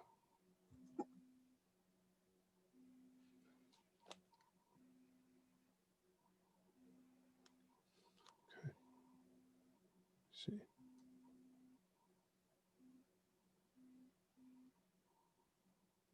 Cool. Okay, let's go to. Okay, so team members, names, credentials, experience.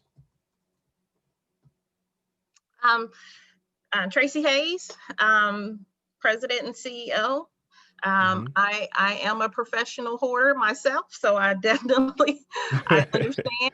I some years ago figured out how to refuse things and really identified when that that urge or impulse came over me. What do I need to do to change my impulse, my buying habits, and how do I, tidy up my space? How do I stay on the schedule? I had to teach myself all these things.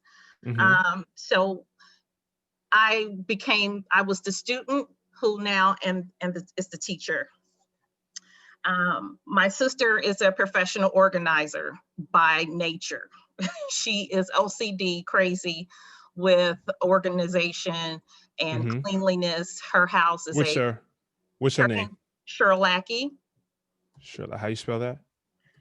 It's Cheryl. Lackey, Lackey. Lackey. She will be my VP of organizational, I don't know what to call it, organizational admin. Organizational management, maybe? That's the organizational management. I do that. Organizational management. Yeah. We can always come back and tweak that. Yeah. Okay. And then she is someone who is a tad bit OCD, you say? She is OCD and needs medication for it. Yes. Right. And then my neighbor, who's my best friend, she is all into home accessories. So she would kind of be, I would say, my head of team management, because I'll have to work with a contractor for labor management, and I have someone for that as well. Labor. Okay, perfect. So I got 4. I got you, Trace. I got Cheryl. I have your best friend, and then I have you would hire a contractor 1099 to execute the labor. Yeah, perfect. Labor and fleet management. Yep, that's it.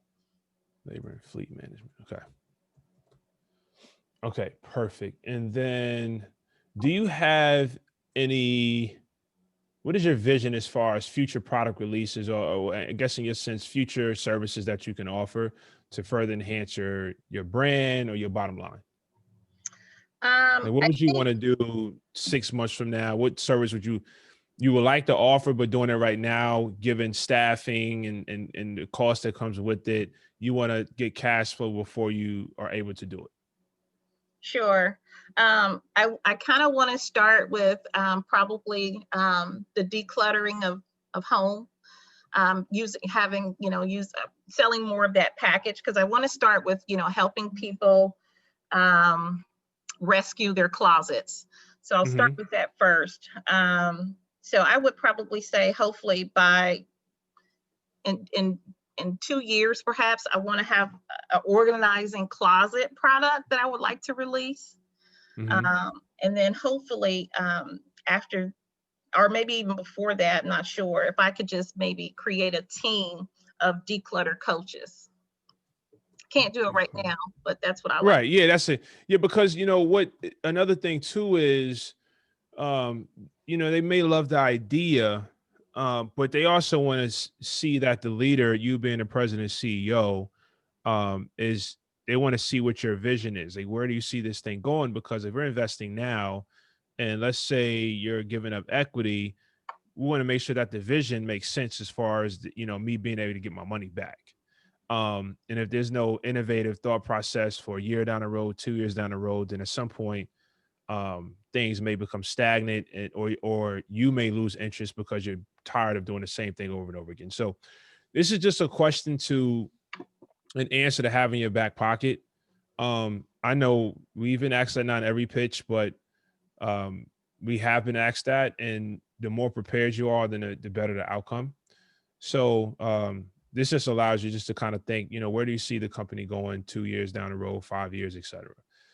And then also this may be part of where you may be spending some of those investment dollars, is to be able to do these things a lot sooner than later. Okay, perfect. Then the next segment would be, are you seeking investors? I guess let's answer that question first. Are you looking for investors? No, not at this time. I'm looking for business. Okay. All right.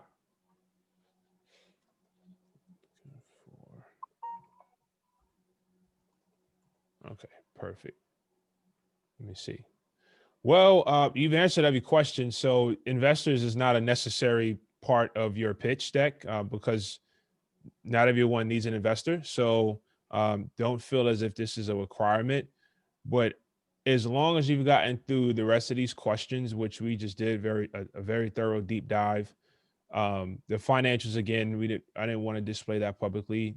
That would really showcase that everything here makes sense. But for the sake of today's workshop, you did a really good job at answering all these questions, and I definitely think that we're ready to go ahead and put this pitch together.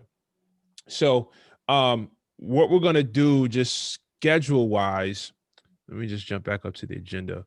And then also what I'm going to do, I'm just going to showcase everything I just typed out. 1 second.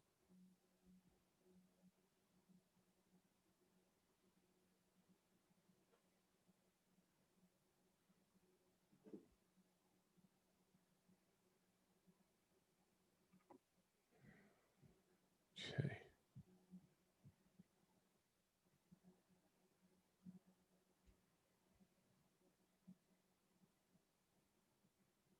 It's gonna be very small. Let me do a different way.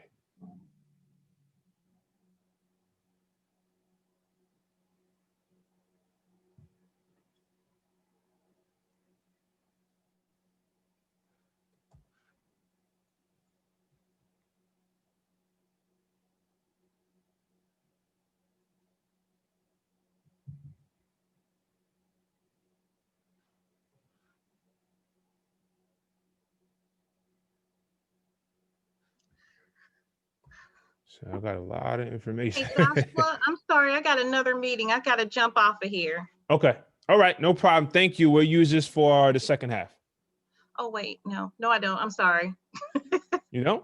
Oh, Nope. okay. I'm still here. Okay. All right. Let's see.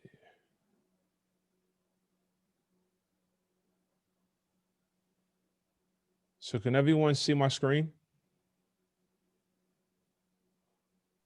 Yeah.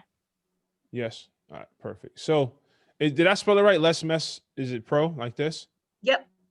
All right. So we pretty much just walked through everything. We went through how does she describe her business, the 3 problems, the solutions she has, her target market, how we plan to do customer acquisition, right? So I came up with 15 different points here. It's great. The market size, waste management is 52 billion, professional organizations, organizers, 28 billion. Last 5 years has grown over 400%. Next 4 years, 1.4% year over year. And this may even, be more just given how things are going right now. And then here are the reasons why, right? So we probably want to have just kind of 2-3 bullet points that just showcase why these numbers are reflecting the way they are. The price, the competition is that $50 to $75 an hour. Less Mess differentiates themselves by having a package option with a set limit of hours. And if you need more time, then they will charge you at that 50 to 75 per hour range. Top 5 competitors, we're looking at direct competitors would be a smaller professional organizers, waste management and removal companies like 1-800 Got Junk, Junk King, and then the end user themselves, they would go through buying containers, buy too much. Average spend is about $2,500 in spend for tubs and bins. Team members, we have Tracy Hayes as the president CEO. Sister, Cheryl Lackey, best friend would be head of team management, and then leveraging contractors, which is also a benefit as far as taxes. Future, let me put this here. Future enhancements will be decluttering of homes or having a closet rescue. In that sense, creating a product that perhaps tells you exactly what to do to organize your closet, and then creating a team of decluttering coaches. And we're not seeking investors, we're seeking business. Right. So this is just a great example of what that template could do for you if you go through. So your answers to the question should be somewhat like this, right? So this is 2 pages. The more information you have, great. You're not going to put all this information into your pitch deck. But again, this allows us to pull the most important pieces out of here and just drop it over to the pitch deck. So Tracy, thank you for sharing this information. This is highly useful. After lunch, we're going to come back together and put this into the pitch deck, and then hopefully have you present it and get some feedback from the audience. Oh, I wish I could. I've got another meeting starting in 15 minutes. Oh, you do? Okay. Okay. Well, we're definitely leverage this as a template, and we definitely appreciate you sharing this information, and I hope all the best in that when you watch the review, you can put together a great pitch deck. Wonderful. Thank you. Yeah. Thank you. Ms. W there? I am here. Okay. We can we can take Tracy off the panel. Okay. Let's see. Where is Tracy? Hold on one second. Okay.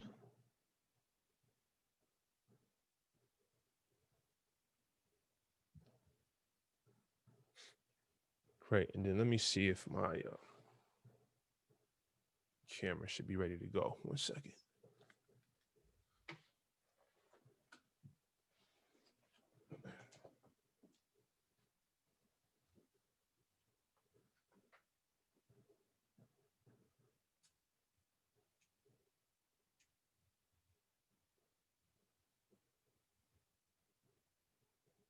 Yes, sir. We are back in business. So Josh, are we going to break at 12 so everyone can have lunch, or Say it again. are we breaking at 12 for lunch, or? Yes. Yeah, we're breaking at 12. If everyone wants to break at 12 for lunch, we can, or if you just want to keep going and wrap up early, really, audience, let me know. I mean, if we're in person, I would ask that question. You want to keep going and save yourself 30 to 45 minutes and wrap this up early, or do you want to take a break and keep working and reconvene at 1? What do you want to do? Happy to keep going? Okay.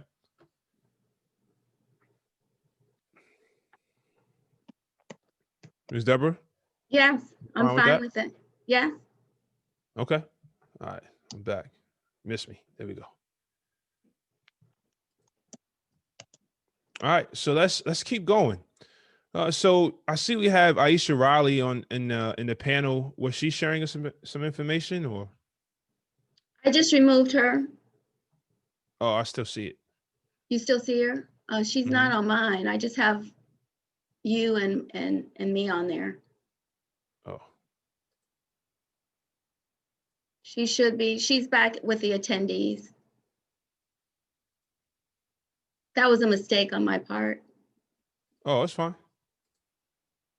Let me see.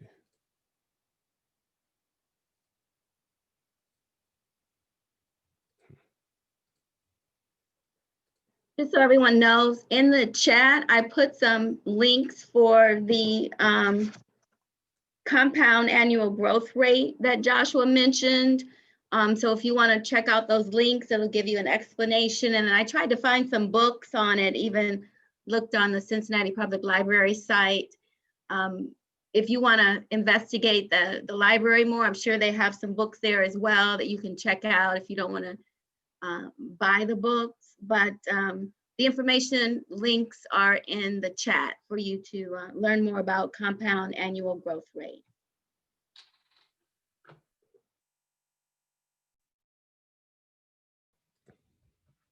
Yeah, that's good. And I don't expect you to get everything. On the first shot, I can share if there's time. I can also email it. Okay, for sure, Darnita. Thank you. Let's run through this one, and then we have time for another one, just for the sake of time, we'll definitely jump over into your presentation. Now, there's a lot of errors. I was trying to type as fast as she was talking, so there may be a lot of red lines in here. Don't ignore that. Okay. I mean, for the most part, it looks pretty good, right? Okay. So I've been working on my words per minute as far as typing here.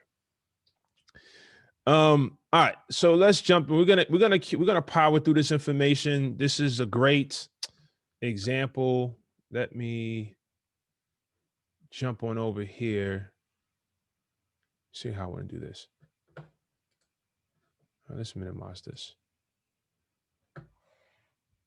And let's blow this up. Let's go here and expand that.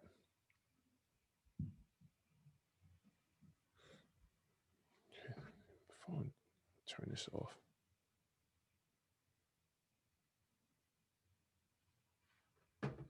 Okay. So now we pretty much organized this to really just be able to take this information, right, and just drag and drop right into the pitch deck. So this is called less mess. Now, if I knew more about our brand colors like from last week, then we obviously would make some adjustments to the title slide as far as the coloring of this entire deck. But just for the sake of information, let's focus more on the content rather than the nitty gritty of the designs. If there's something I see that I'll quickly tweak, I tweak it. And when I say that, meaning I would probably post some snapshots in from her website. I probably have some images, some before and after pictures, and maybe we can pull some stuff like that from Google. But I just want to kind of give you an idea of what you took from the deck as far as all this information we just gathered, and then how we're going to transition that information into this deck and then pitch it. Okay. So here we can just do this. So it's called Less Mess Pro. So we just put the name of the company. And if you need a quick refresher on Canva, check out the webinar from last week. And I did a quick overview. I did a lot of designing in Canva, so I don't want to recreate last week's information. But if you do have any questions, feel free to watch those videos.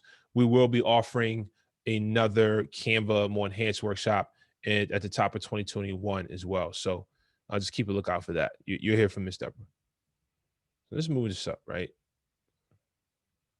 Less Mess Pro. And then what we're going to simply do is, now it's preference. It's what you feel most comfortable. For today's presentation, for me, my first slide, I like to, it really is about it's really you putting together performance.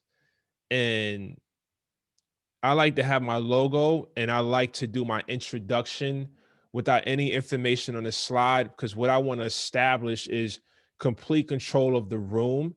And then I also want to establish to those who are listening to me that I know my stuff, and I am here to close this deal. And how you do that is, again, that first impression, speaking directly to the audience, making them feel like you're having a conversation with them one-on-one, and just wowing them to where after that, you have their attention, because one, they've been so blown away by what you've done that they now really want to lift the hood and see what's really underneath there, right? Let's see if this is if this is a front, or if this is really what I think it is. And if so, let me just grab the checkbook and give this person what they're asking for, whether it's a customer or whether it's an investor. In this sense, we're looking for business. So that's what I like to do, but everyone's different. So think about what your strong suit is, right? And that this slide right here needs to cater to that. Okay. So maybe your slide is the logo and then what your business is. Now, when this is the case, some people have the tendency to say, hi, I'm John Doe. I'm the president CEO of Less Mess Pro. And then look at the slide and we are, and you'll read it, ... Or you can say, hi, I'm John Doe. I'm founder of Less Mess Pro and da da da. And you're looking at everyone. You're making eye contact. You're establishing you're a great presenter. And so this first slide is just, that's that first impression that you never get a second chance to make. So just figure out how you want to introduce yourself to that room to establish complete control and get their attention. Joshua, Eileen has a Yes. question. She says, what about a tagline? Yes, the tagline as well. You can do that. Our tagline is social media easier button. So that's a great point, Eileen. You can do a tagline. It really is, again, that first slide is you establishing command and attention from everyone in the room. There's a mentality. It's not how you start, it's how you finish. I believe in that. But in this particular case, you got 10 minutes. And 10 minutes is not a lot.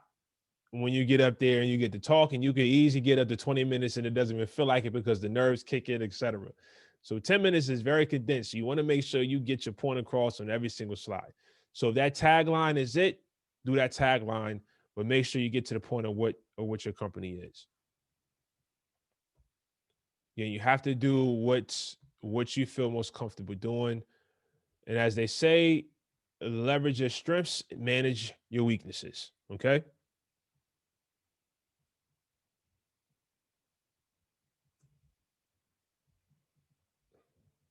Let's see here.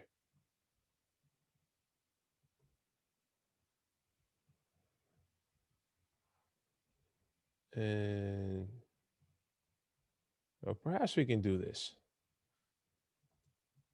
We can do less mess, less stress. Maybe that's her. I don't know what the tagline is, but let's come on. Since Eileen mentioned that, let's just use a tagline. And then given that's the opening, then she can go into what the company actually is.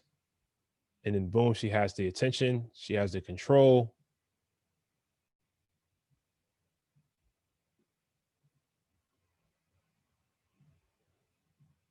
And I'm pretty sure she has a logo. Matter of fact, let's do that. Let's go. I think she said it was lessmesspro.com.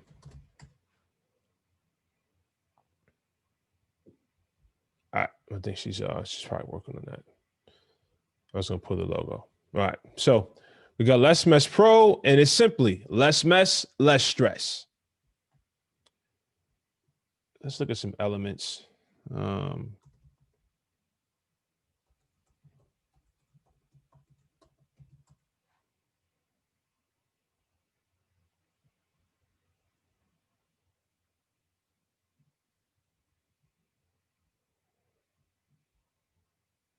So what I'm doing here, I'm just trying to find something that alludes to what this is saying. So something that says stress-free or relaxed.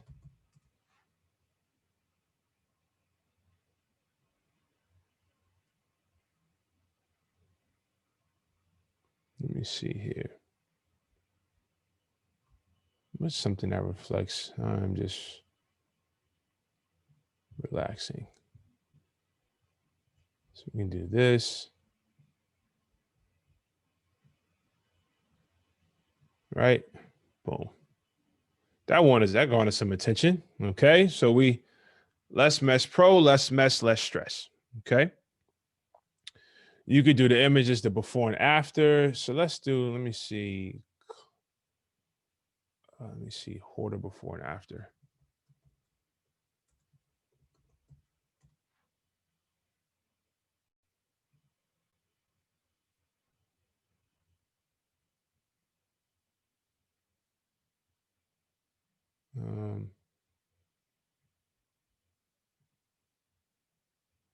Yeah, you can do the hoarder before and after. I would want a little bit more appealing picture, maybe more better quality. That's another spin you could take on it too. Do the before and after, maybe in 2 pillars. So yeah, it's a great idea. You could do that too. You could play around with to have a couple of different options. As a matter of fact, since we're going straight through, let's go ahead and call an audible. Let's come up with another one that we can pick from.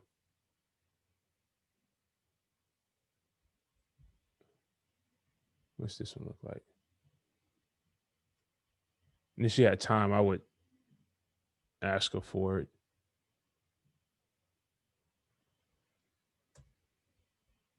So you can come here, and if you remember, you just simply hit upload, upload media, go to your device. Remember where you saved it here. Boom, done.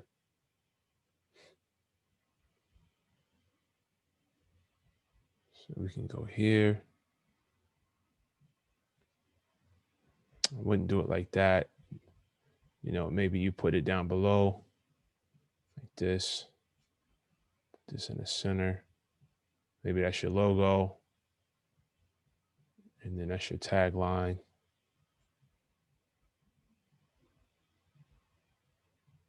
And then, boom, like this.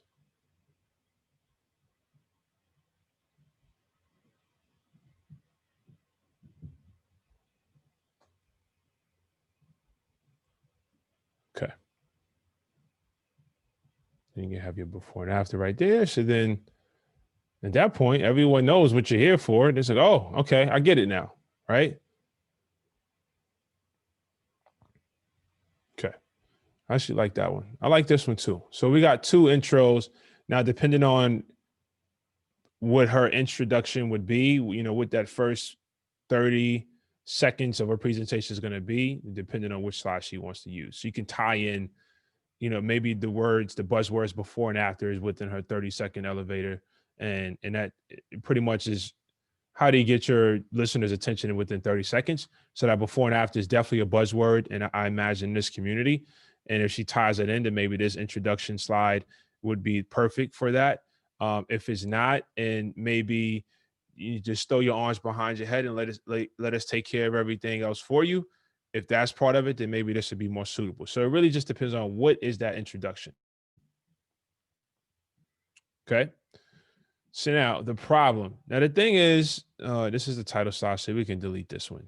You don't need to have in your pitch deck, you don't need to have a title slide, like a category slide for everything.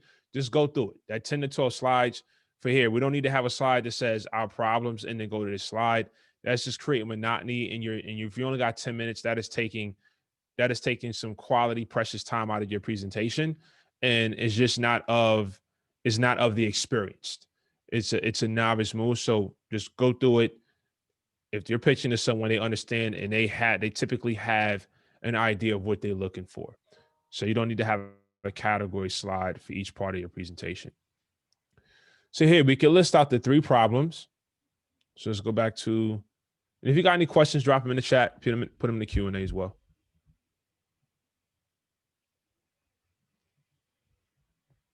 Let's go back here.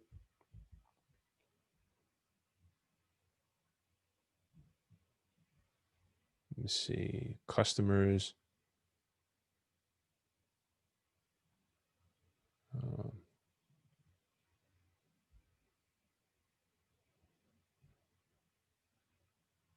Let's see, customers are feeling overwhelmed with.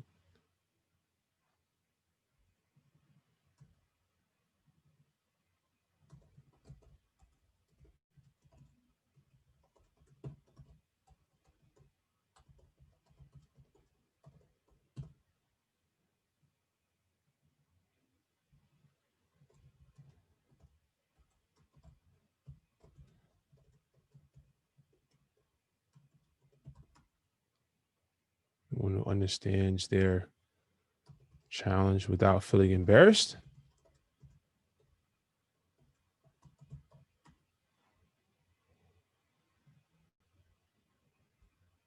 And then we have one who needs to make a change and ready to refuse to hoard but need professional help. Usually have more, yeah. And then more stuffed in space.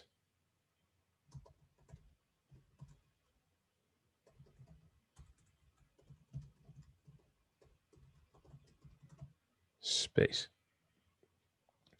So now in my mind, you know, this is,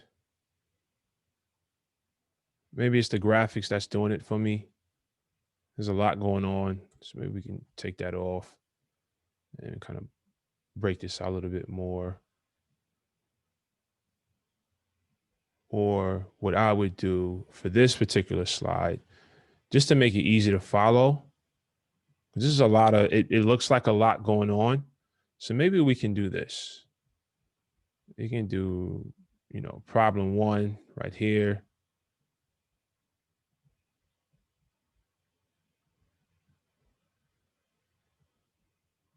And then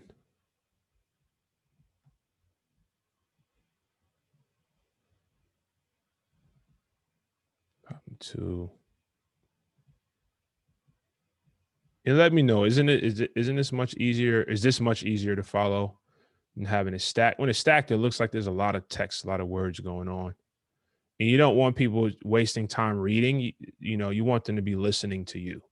When there's a lot of words in the slides, then, your audience are going to be doing more reading than actually and missing out on the key information that you're sharing with them. So this right here, okay, perfect. This one looks a lot more clean and doesn't look real crowded.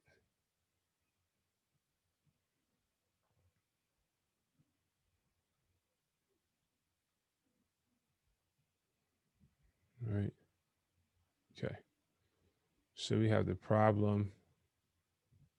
All right. Delete this slide. Let's get to the solution slide.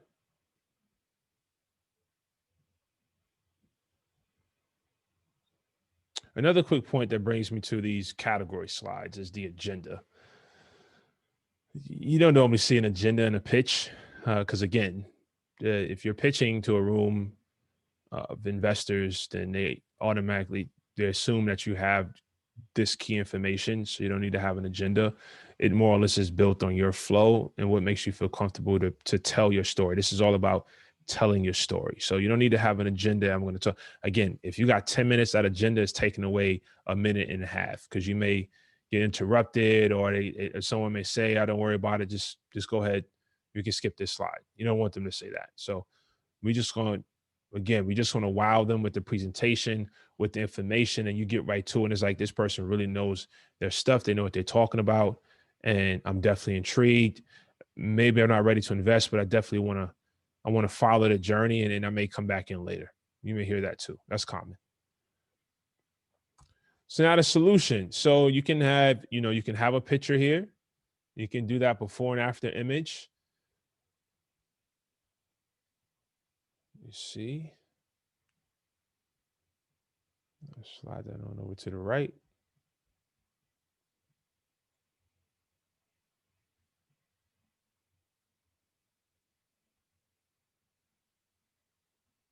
And, if you're using any images, definitely have high resolution images, something that is appealing and easy to see. Another thing you want to make sure you have is whatever images or text you're using. Fancy text is hard to read. You want to keep it simple and text that's easy to see and understand. If you're using any images, try to use high resolution images that are easy to see and understand as well. And so like this one's okay for now.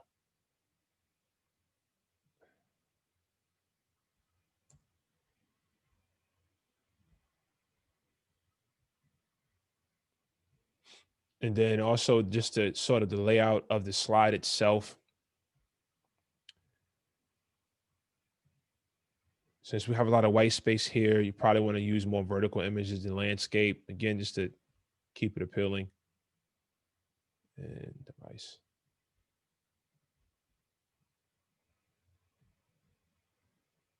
And just a disclaimer, this is not for our attendees. This is for anyone watching the video. We're not claiming ownership of these images that we're using. These images are used solely for the example in this webinar. We just want to protect ourselves. So I just want to put that out there.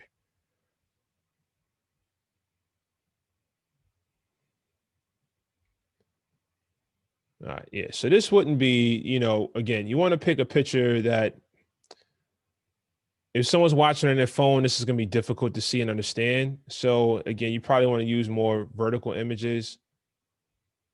And, I'm just doing this just to kind of show you something that's like this, more vertical and aligned. Again, we want to make sure things look good. And, you can do solution one, or you can just bullet it. You can say, let me say, professional declutter coaching services. Our coaching service 1 hour a month. So you a declutter plan. You see 90-day. The declutter plan, you can speak to what that is in your presentation verbally. You can do, let's see.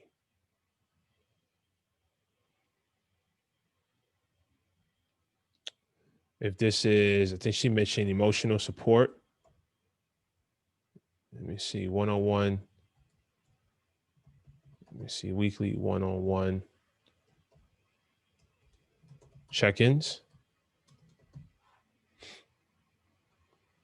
And then I believe she also provides the labor, dedicated declutter master, a declutter guru.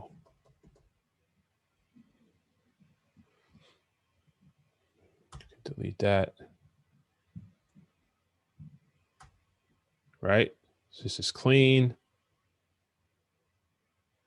And again, knowing your information is important, because here we're going down a list. 90-day declutter plan that includes a well thought out process that is easy for our customers to navigate to help them achieve the milestones.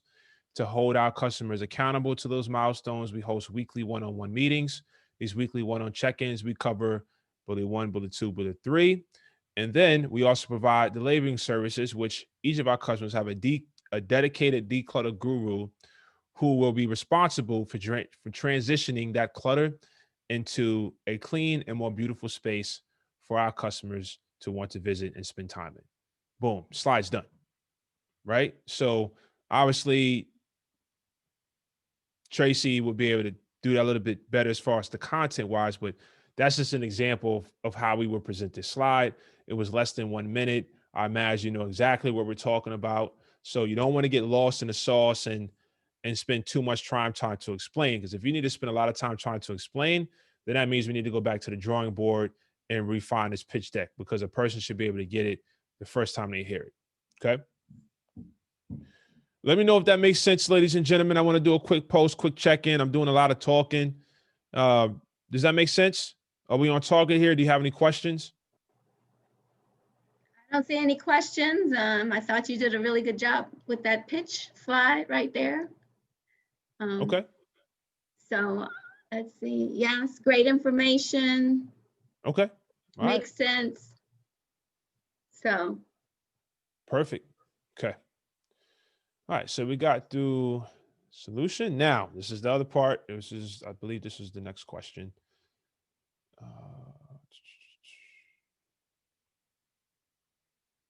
Product.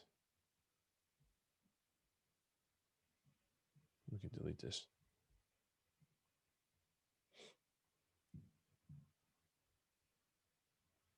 Let me see what we have here. Oh, just a different way of what we just did. Okay. So maybe what we would do at this point, let me see here.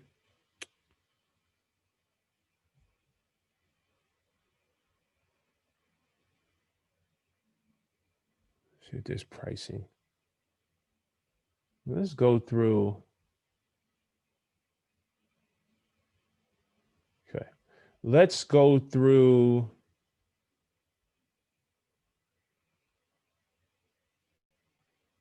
Let's go through the pricing of our product.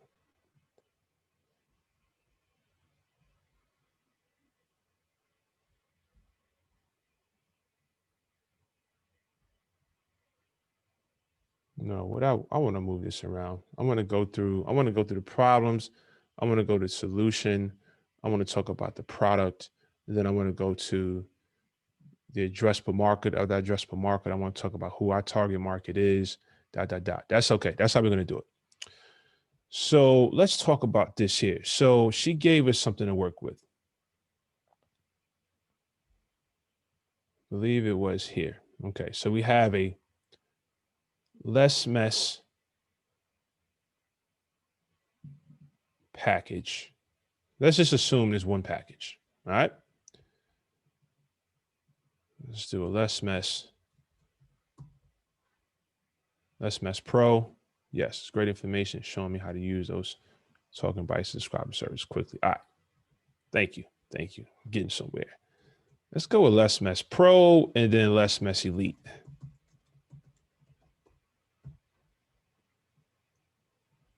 So maybe the difference between the two, again, I think based on what the comps you gave us, maybe we'll say it's hours. Maybe you're someone that you're cluttered, but you're not hoarder status. We don't want to put hoarder, clutter in the, let's just call it pro or elite. She can always change that, but maybe you need a little bit more work than a pro would need. So let's go with this package. And here you can say, let's go with pricing. And you can say we use a fixed variable method.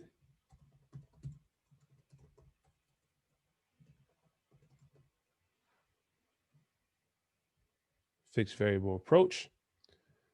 And then here we can say there's only 2 products there.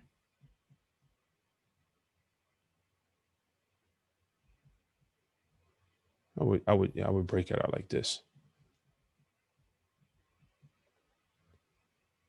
That top-down view. You can say Less Mess Pro. You can say this is, I don't know what a pricing is. I don't know if it's subscription-based, month to month, but let's say something like this would be, I don't know, $179 per month. And maybe there's a 3-month commitment or something like that.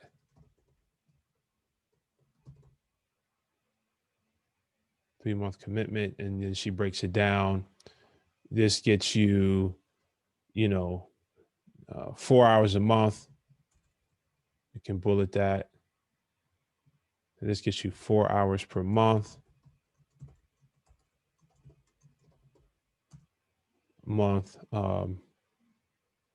Rollover, just a few bullets that explains what that product is.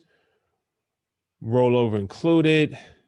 And $75 per month, $75 per hour,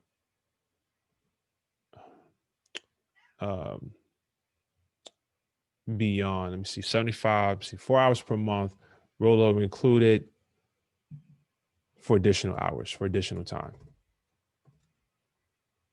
needed. And you can explain what that means. Boom. So this, you do want to make sure it's clear that, that they know what the product is. It would take this information and duplicate it, CV.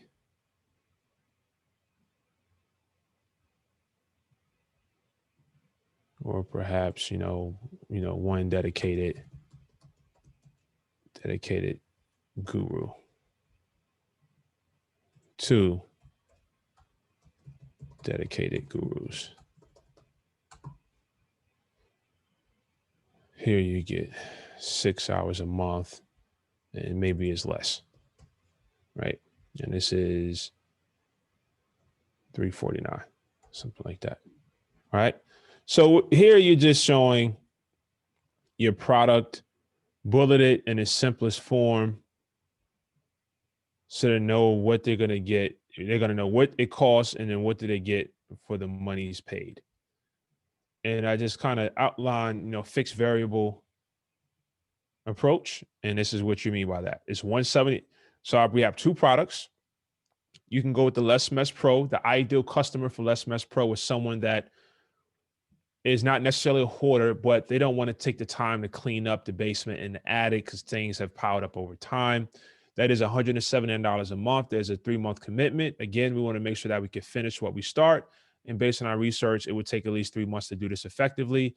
And what I mean by effectively, meaning that after we clean, our customers also equipped to maintain that cleanliness.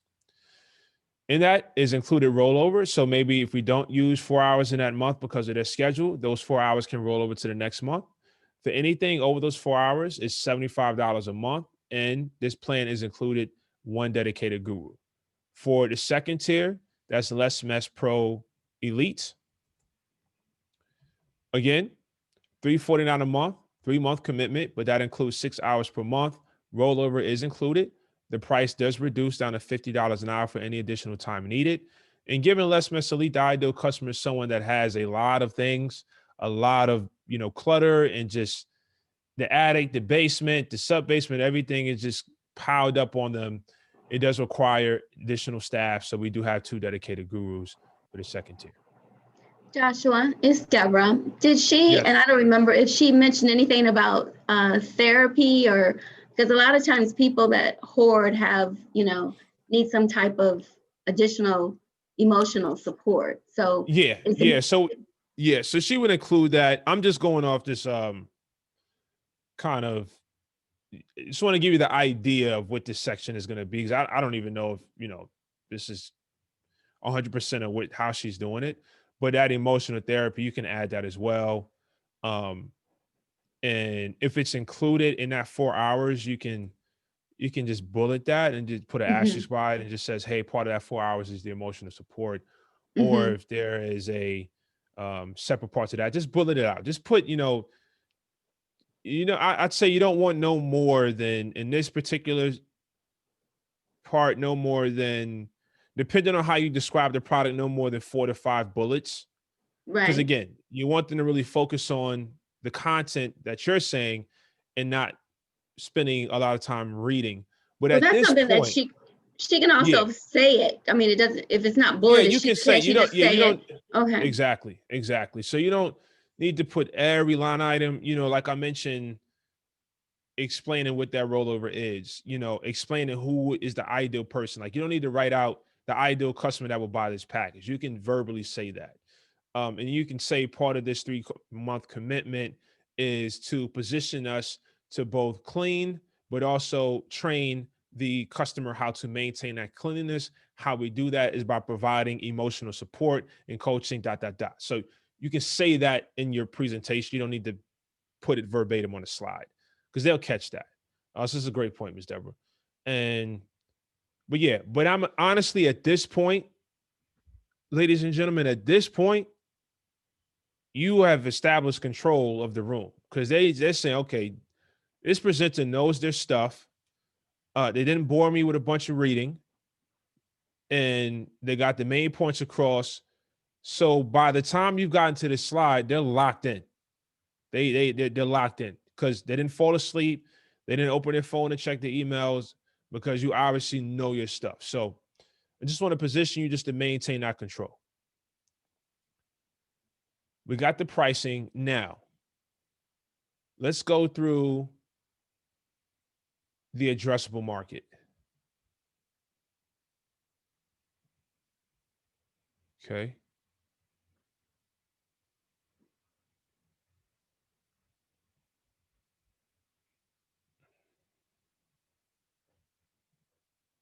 And if you want to move slides around in Canva, just hit these arrows right here. You can move it up one. Let's see, there's another addressable market slide. This is dark.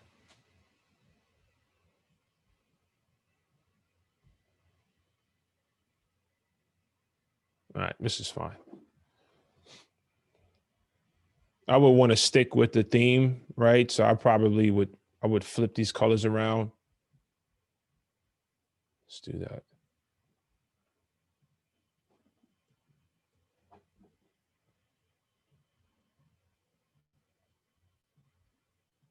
So I'm just going to change these colors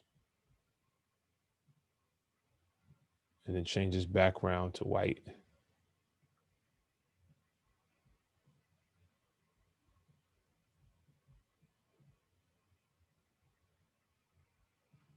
Oh.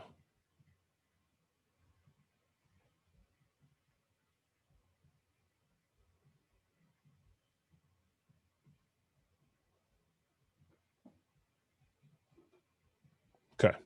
All right.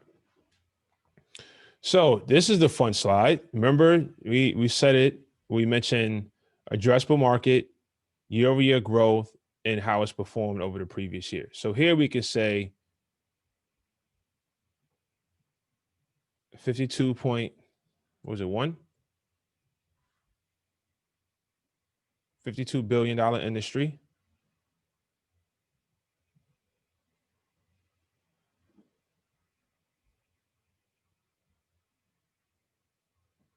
That total available market.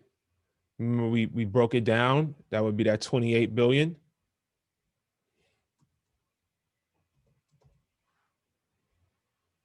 So we got that number. Let's see here. Last 5 years. No. We'll do 1.4. 0.4%. CAGR is the acronym for compound annual growth rate, and you could put over the next over the next 4 years.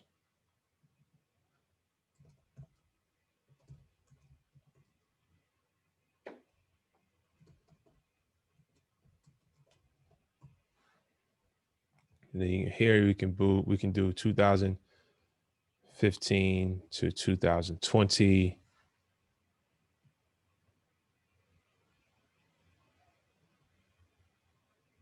Sales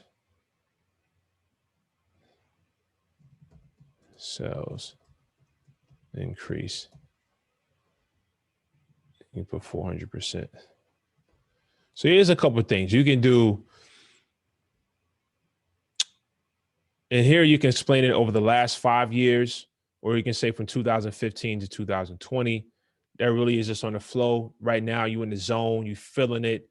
You know, you know your information so well. You can say you can start with the 400%, you can start with the 52 billion and still end up at the same destination, right? So that's how well I want you to know this. So you can either flip this. You can say over the last 5 years, in this industry, sales have increased by 400%. Or we can say between 2015 and 2020, sales have increased 400%. Or we can flip it. We can say X percent of this industry have increased their sales by 400% over the last 5 years. So really just depends on how you want to, what you feel most comfortable with in relaying this information is how you want to write it, okay? And again, this is bulleted. This is, again, the person that's listening, if you're invited to a pitch or invited to an investor or an accelerator program, et cetera, the people on the receiving end, ideally they would understand this. If not, then, again, know your audience. But people that talk this talk in this investor world, they know all this information. They know what you mean when you say CAGR. Still explain it. Don't say CAGR, say compound annual growth rate. Again, you want to dumb it down, keep it simple. It just shows you really know what you're talking about. When you try to get all fancy with the acronyms, it just has a weird vibe to it, depending on who you're talking to. So just keep it simple. Say compound annual growth rate. Size of the market. Let me see what they got. Yeah, this is all you need right here, honestly. And then what I would put here too, right, is I would say 3 reasons for growth. This is what I would do. I would do 3 reasons for growth. And then I would add these bullets. Remember, and you can keep it simple. We can say 1, COVID-19, and then you can explain what you mean. You don't need to put people at home more. You can say COVID-19, explain it. Then you can say influencers. And what I mean by influencers, she mentioned Marie Kondo. Is that right? And you can say influencers, for an example, Marie Kondo, ... right? And then the next one would be hit television shows. And then you could put home. What is that? Storage Wars. Boom, done. Okay, that's just very clean. This looks, like I said, I'm gonna send this to her. I don't know if she has a pitch deck already. Maybe not, but I'm gonna send this to her and she can, tweak this to where, but I mean, at this point, you're looking very, very professional.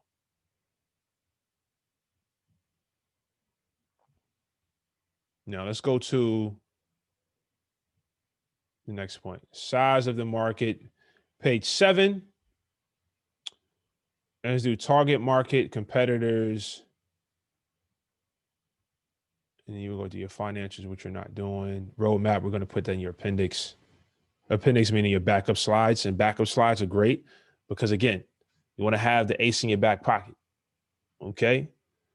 Meaning you always want to be prepared. And if someone asks you a question, you can say, you know what, ladies and gentlemen, I came prepared today.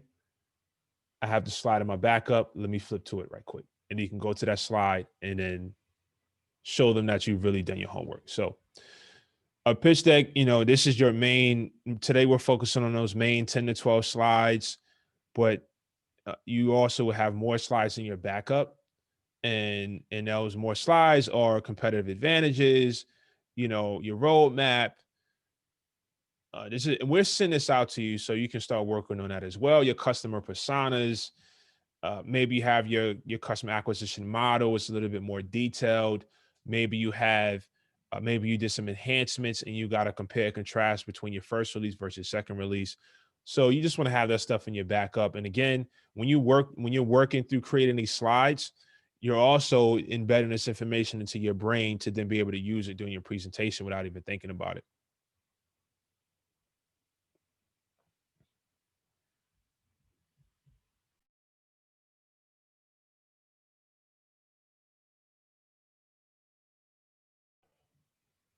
Okay. Now let's go to our target market. This yellow is fine. We can work with this.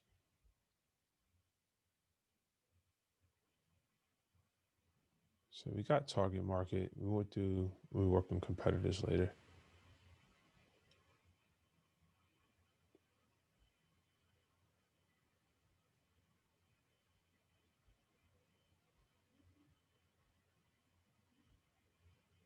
Okay.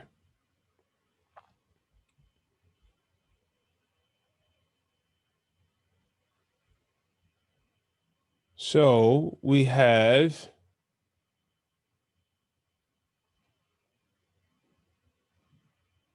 can do this.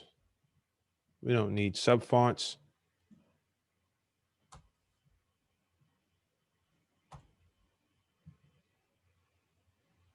Going to create some bullets.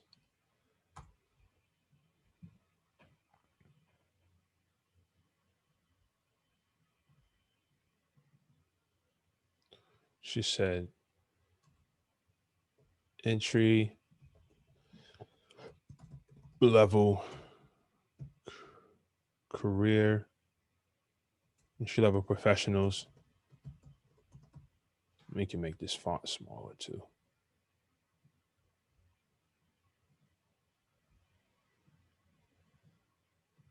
Entry level professionals. I need to do that. And she mentioned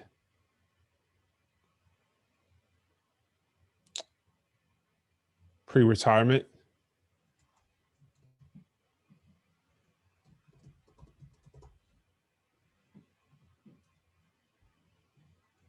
Women 30 plus.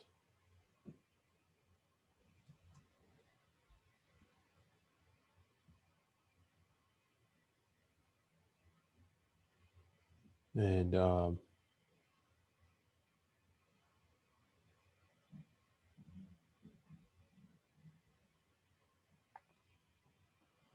let me just read through this right quick. Interested in Facebook groups where you can sell. Okay, all right. So this is what we would do.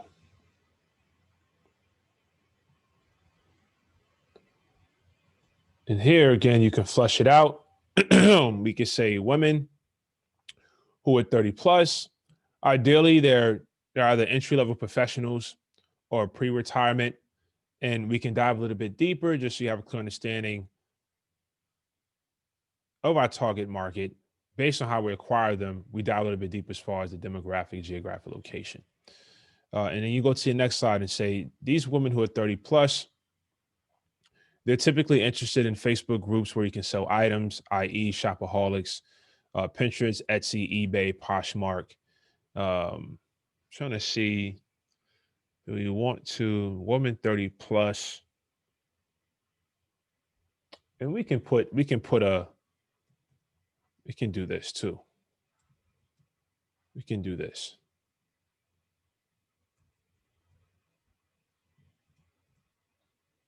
We can do single 30 to 40.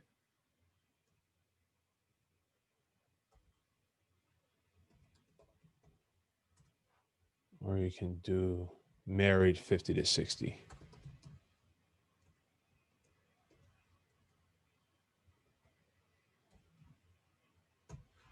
And we don't need to bold this because we don't want to draw direct attention. We really want to focus on all women 30 and up.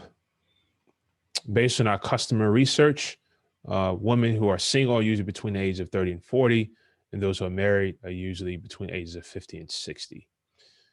As far as their careers and where they are, they're usually entry-level professionals or pre-retirement, and you can dive a little bit deeper into those details, but this is going to do you just fine. Right here. I don't know about this. Again, this still looks cluttered. I think it's because of the bold. Let's do this one.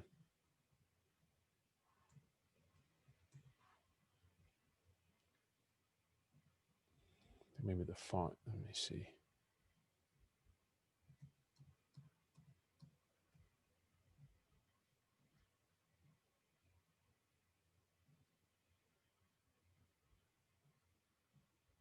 Yeah. Okay.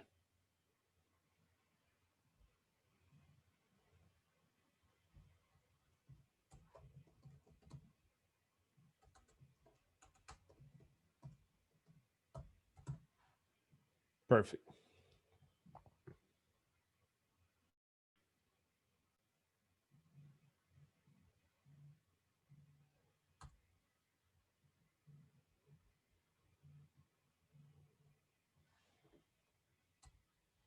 Do that. Can move this up.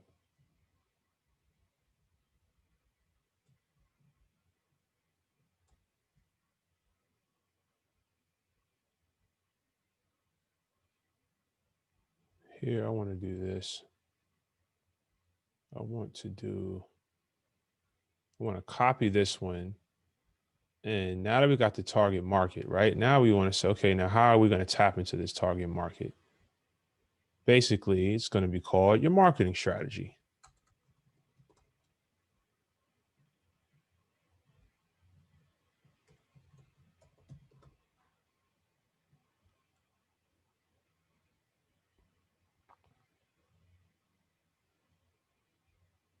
Now this traction slide, this would be, again, when we dive into the financials, we didn't do that today, but that would be part of your financials part, as far as here's how many customers we currently have. Here is our annual recurring revenue, or here's our 2020 sales, and then here what we're projecting over the next 4 years. So since we don't have that slide, but I think Ms. Deborah, our tables and charts okay to use. Yes, tables and charts are great to use. Again, we don't want to be careful with that, because with tables and charts, fonts tend to get small, and if you have a table or chart, you want to make sure that it's easy to understand, is not too much information. But tables and charts are good, and ideally you're going to be using those tables and charts in the financial part of your deck. And for example, we're talking about traction, right? Current customers, and you don't even need a chart. You can just break that out. Say we have 100 customers. Our monthly recurring revenue is X, and our churn rate meaning no matter what percent of customers do you lose every single month would be your churn rate. If she's subscription based, then that's a common term in that subscription world, is your churn rate, and that's really all the information you need. Right? When you dive into your financials, that's when you need to get a little bit more detailed with that chart or that spreadsheet. But again, make sure you got the main points pulled out. So you got your graph, and then you got your main points, right? So you don't have your graph and you're trying to talk through the graph. Have your graph for reference, but then you pull it out the 3 main points or pieces of information that you want your audience to take away from that graph or spreadsheet. Let's dive into this marketing strategy and how you can introduce the marketing strategy. Here's our marketing strategy. We have an addressable market of $52 billion, a direct market of 28. Our target market is X. Here's our plans to acquire new customers. we're going to focus on social media advertising.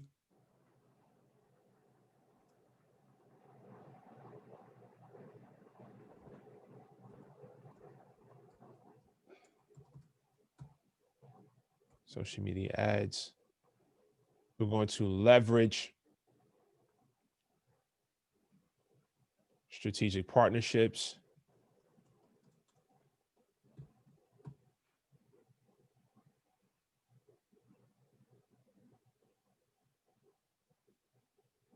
And lead generating websites.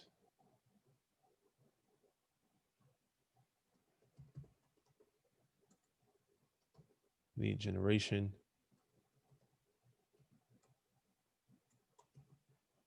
Now, in this case, I would leverage these bullets. Let me delete this.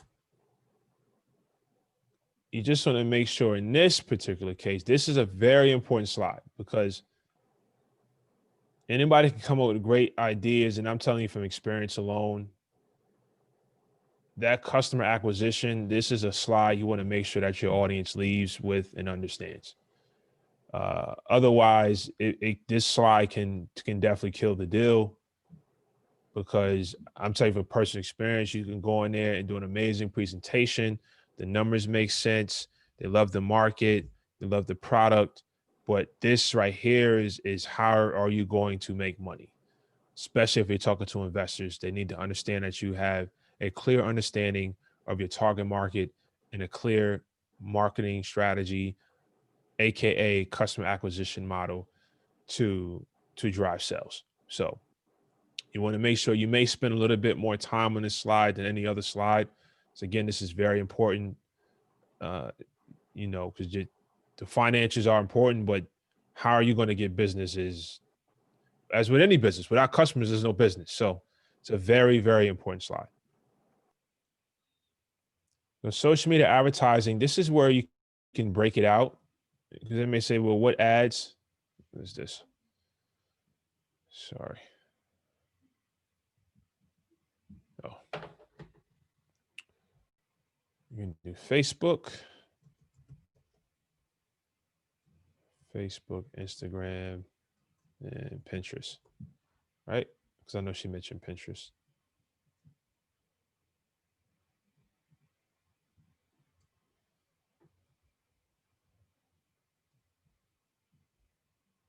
Strategic partnerships. Here's where you can bullet out. She mentioned family attorneys, junk removal businesses,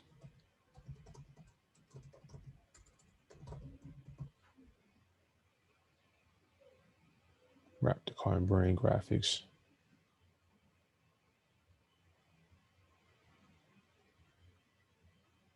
Declutter workshops and organizations.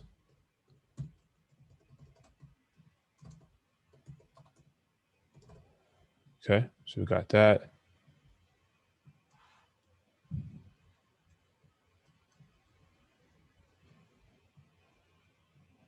And then here's where we would say, like Angie's List,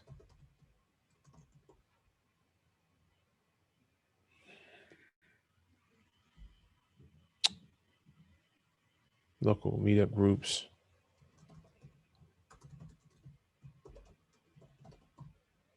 Right. So this just shows that you really thought about this. And if you have established any of these relationships already, that's a bonus. And in that case, I would create just a small list here of,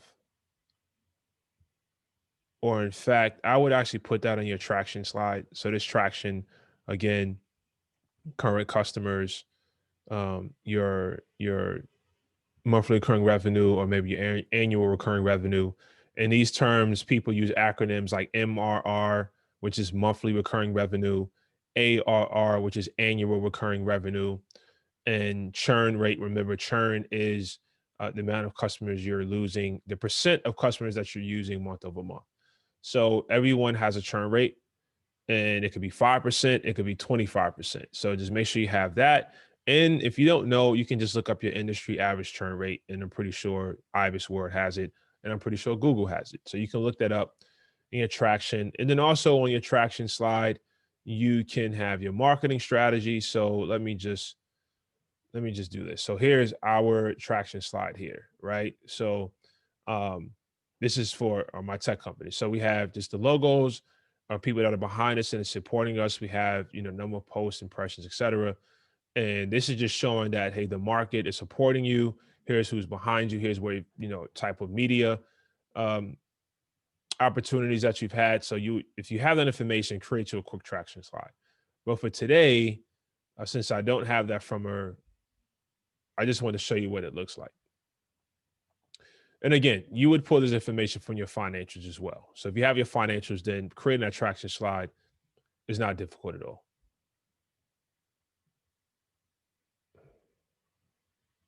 Okay. All right, there we go. We're back. So we got marketing strategy. Let me see. Market size, we've done that already. Price, we've done that. Oh, competitors. Here we go. So, boom. Yeah. Competitors.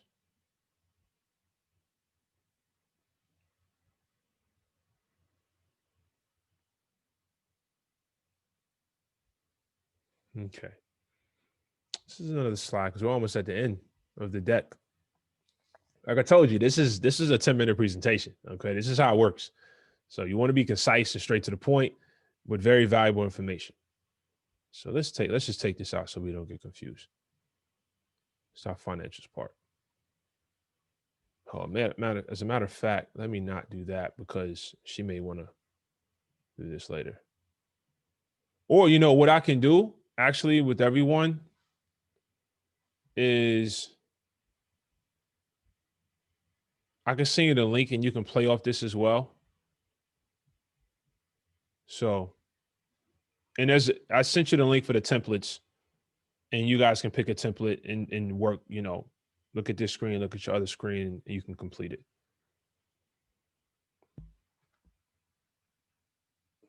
Okay.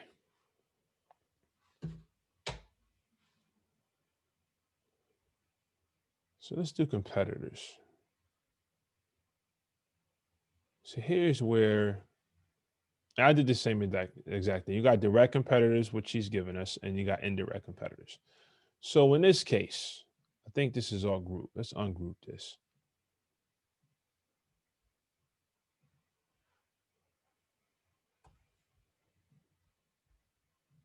These are the logos. This is what you would put as far as your logos.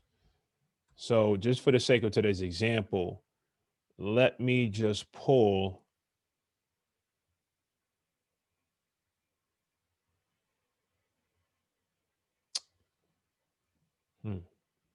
Let me just pull the logos from 1-800-GOT-JUMP logo.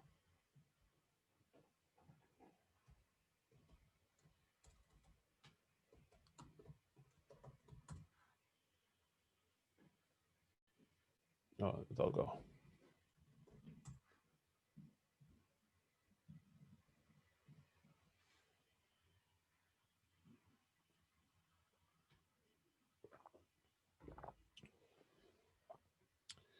All right.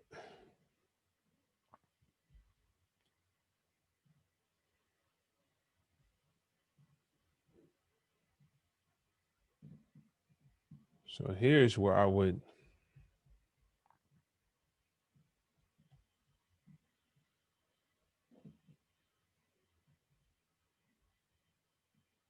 upload that. Now, you see how we have this white background? Again, you've been doing amazing so far. We don't want to throw a wrench in the game and mess up just how clean your presentation is be.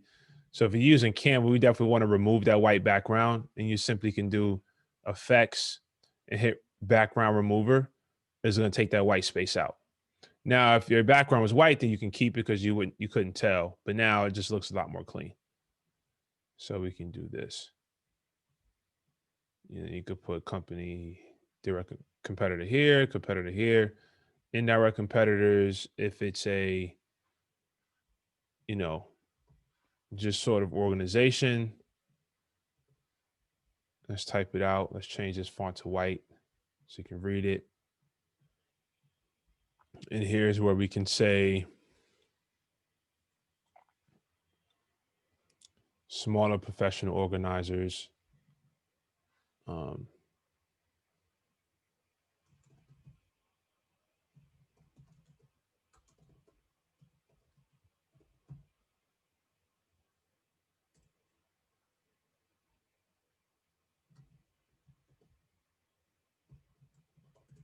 Themselves. That. So you guys get the idea of this slide. And we can just list it out. And here I probably would bullet it. Here I would, you know, you can, again, if you got the logos of your competitors, you can just put the logos and speak to them. If there's no logos and there's more organizations or freelancers, et cetera, you can type it out that way. This next slide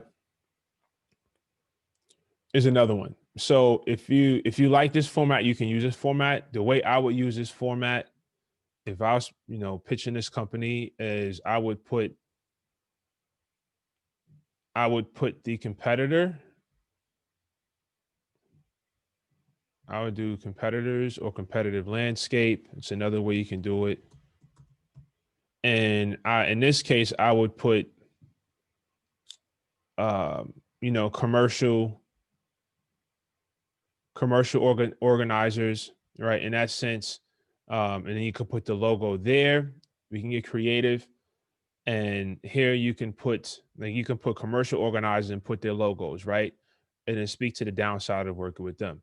Here you can put your indirect competitors and list them out and speak to the downside of working with them. Or you can come up with another, the customers themselves, right? The customers themselves, the downside, and then a fourth. Let me see what she has as a fourth.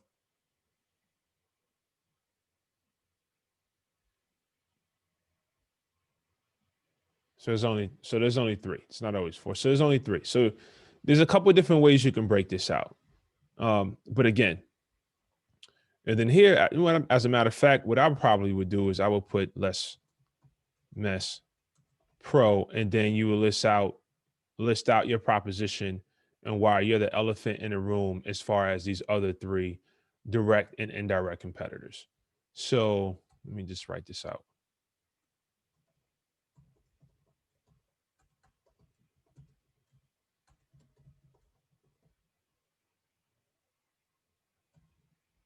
And I probably would do something to the effect of,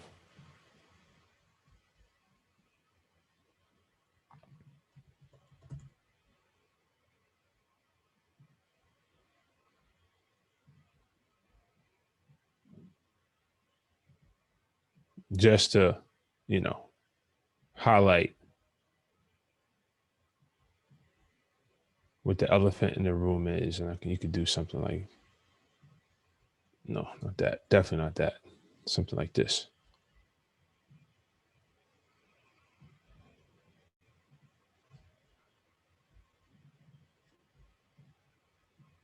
Right?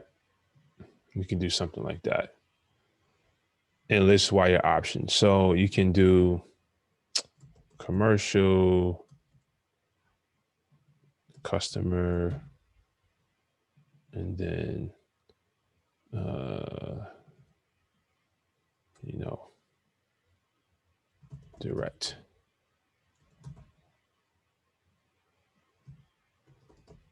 Direct competition. Do it like that. Excuse me. And then less mess pro. So that's probably how I would do this slide better than over this one. So let's remove this one. I would do that. So now your business and revenue model, this is your financial area. We're almost at the end. These are your financials. Again, your profit and loss, your P&L, your income, your expenses, your labor, your marketing budget, your office rent, all that stuff is going to be in your financials and your P&L statement. And once you have that completed, it's going to be much easier to build out. This is your business model, right? This is You're explaining now how you're making money or how you plan to make money. It's not uncommon to not make money in the first year or the second year. For some companies, it takes several years to make money, just depending on your industry. So don't always try to prove you're gonna make $1 million in your first year. Depending on who you're talking to, depending on your industry you're in, people can pick up fast, whether that is just, whether you really haven't thought this out or you've spent a lot of time and the information you're presenting is factual. I always recommend what I've been recommended as well is going extremely conservative. No one is expecting you to predict the future. Your financial projections are just that. They're your projections. They're not factual because you just don't know where things are going to be 5 years. Nobody can predict whether there's going to be another pandemic 3 years from now or a recession. So how can you tell someone that your numbers are going to be or spot on because you just don't know what's going to happen? So again, your financials and your entire pitch deck is just how well you're able to tell your story, how well you're able to explain your product, how much of an understanding you have of your end users' problems and how your product is the best solution, and then how do you plan to make money while doing it. So it really is about how well you can craft and tell your story. You can go in and be a phenomenal presenter and not have the best of information, and they'll come back and say, let's work on it. Or you can go and not be a great presenter, but have the best information. But again, if you're not able to relay it, then that can work against you. So practice, practice, practice, and just make sure you know this stuff inside and out. So I've seen some pitches where I was like, man, that's a great idea. But the person presenting it was just, he was making me nervous. I was sweating for him, and you can miss the shot because that's when people start doing this.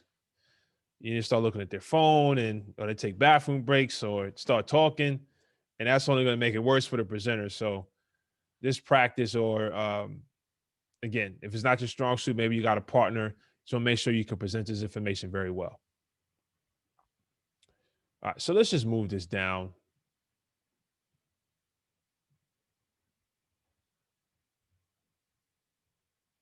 And now we're at the team. So we got the marketing strategy. For the sake of today's example, in case there's anybody watching that, does this, we did not collect the financials from this example for the sake of this is public information, people watching, and they can watch this again on demand.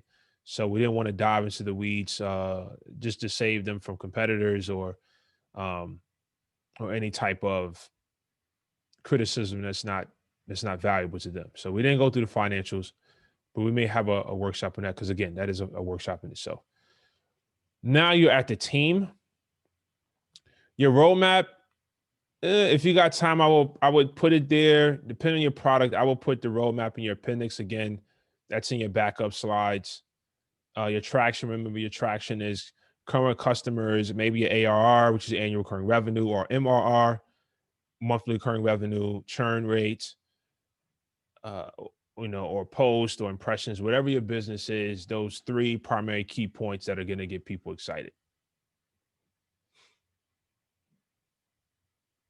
And here's where you'll put your team member. This is pretty self-explanatory. Our team or the team. And here, her name was Tracy. Tracy Hayes. You put your title. If you have any credentials that are going to be known, put that there. Be careful with acronyms.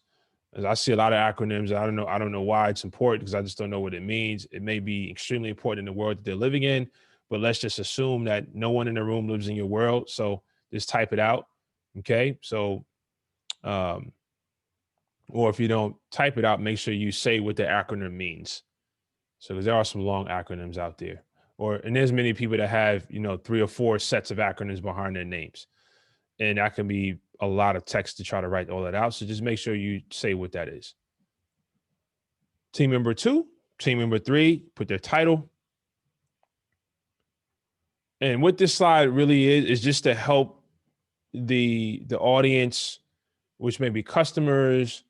And that's important because of customer support It's important that they're looking at you as a practitioner and not just, another founder. You want them to believe that you are the expert in this information. So they're buying your product, and based on your team and based on your credentials, you're showing that we have X amount of years in doing this. We're going to get the job done, and we're going to get it done right. And you're going to rip and rave about how well we've been to you as a customer. And then it's also great for investors because you're showing the potential investors that you have the right people sitting at the table to execute the task at hand. And what that means is the day-to-day activities, the customer acquisition, you're going to hit your milestones, you're going to hit your marks, and you just want to show them that you have the right people on the team to be able to hit those milestones over the next 4 years. So this is a very important slide. If you have an advisory board, you can add that advisory board here as well. That advisory board, again, it helps you establish credibility. That's very important as far as who your advisors are, because your advisors are typically those who have experience in your field, maybe an attorney, maybe someone who does some numbers. Just really depends on who your industry. It is an odd number, so that's just kind of like the etiquette of an advisory board. It's an odd number of members on the board, and that also helps with voting, et cetera, stuff like that. So, but yeah, spend some time on the team slide. Again, it's self-explanatory, but it's very important. So, and that's usually at the end as well. Then after your team side, here's your contact us. If you like to contact us for more information, or if you're interested in helping us scale, et cetera, that's your closing. Make sure you have the correct phone number, who is going to be that main contact, and then have your correct URL or your website name, just in case you're trying to sell products, right? So you want to make sure that the website is correct and that the website is working. So before you pitch or present, make sure that all this information, the phone is on, the email is spelled correctly, it's working, system's not down, and that your website is in tip-top shape and functioning correctly. And at that point, ladies and gentlemen, you have a well-crafted pitch deck. And again, this is slide 11. The slide we didn't include was your financial slide. So we're right at that 12 slide mark. You can push it to another slide in case need be. But again, you normally are getting 10 minutes with some Q&A. That Q&A is where you can reference your backup slides to answer some questions. So don't worry about trying to give too much information in that 10 minutes because you will have some Q&A. But this is the information you definitely want to get in that 10 minutes. This is very important. And this is what people are looking for in that pitch deck. So again, we had two options for the title slide. You got your problem, your product and your solution. Here's the product and pricing explanation of it. Here's your addressable market. Here's your target market. Here's how you plan to get to that target market. Here's your competitive landscape. Here's the team that is behind it to make sure you can compete, if not bulldoze through these competitors. And then here's how you can get in touch with this to join the team as well. Boom, done. So any questions, ladies and gentlemen, on that? Let me know. Because since we went through lunch, we are way ahead of schedule, which is good for you because you're going to save some time. But without any questions, anyone? No one has any questions? I don't see any questions. I guess you did an excellent job explaining, Joshua. Well, thank you. I mean, I really enjoy. Like I said, this is the part of business that I love the most. Is actually what I miss the most with COVID is being able to.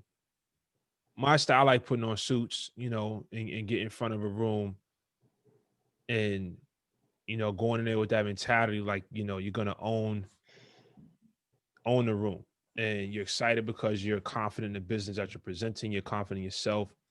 And so I really enjoy this type of stuff. If you got any questions that you're not thinking about right now, definitely contact Ms. Deborah and we can figure out how to get you an answer. So Donita has a question, Joshua. Go ahead. Donita Smith, her question is, would you suggest adding the location picture? I'm assuming, is that the location for your business, Donita, that you're referring to? Depends on what the point of that is. You know, like for us, there's no point of me adding a location picture, but if you're someone that is retail, that could be helpful. So it just depends on what industry, beauty and barber college. Yes, you could put that in your contact us slide. Again, anything you put in this main deck, and you want to make sure it's a value add. And so if putting that location picture is going to help easily locate where you are, then I would put that in this big blue space. There's no problem with that. But as far as someone like us, we're a tech company. There's no point of us putting a picture of our office. So it really just depends on what your industry is. So in your case, beauty and barber college, I probably will put a picture right there if it's going to help. So Alan says, I don't expect to actually pitch, but can I use this and upload? Absolutely. Upload on my website, or is this something that would be a burden and need to be looked at every quarter? I think that's a great question. So your pitch deck is going to constantly evolve. It's going to evolve. It's going to change. You're going to, excuse me, you're going to learn. You're going to get feedback. It's never going to be perfect. It's only going to continuously get better and better. I myself, I have a lot of advisors and mentors that Ms. Deborah is one of them that, I like to practice and I'm constantly just trying to tweak and perfect it. So what it is today is going to be completely different 3 months from now, 6 months from now, 12 months from now. So your pitch deck is never going to be completely done. Like a business card, if you're the owner, may never change, right? But your pitch deck is always going to change. It's going to always evolve and get better as the market changes and your product changes as well.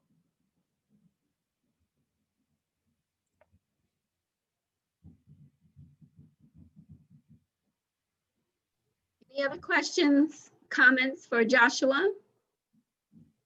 Well, I have a question. I'd like to know from everyone who participated and stayed with us today, what did you think about this webinar? If you can give us some feedback, if you found this to be valuable, if you found that it was easy to follow, your feedback is greatly appreciated for both Joshua and myself so that we can, if we need to tweak the webinars moving forward, we'll know exactly how to do that. And also, if you can tell us what type of webinars you would be interested in having in 2021. What are some of the topics that you have an interest in learning more about? So if you can answer those 2 questions for me, that would be great. Thank you. Yes. We got one. Don, this is great information and I really like the interaction. Thank you. I really enjoyed it. It made me reflect on my own information that I would have to do some more in-depth information. The webinar was very helpful. Thank you, Ashlyn.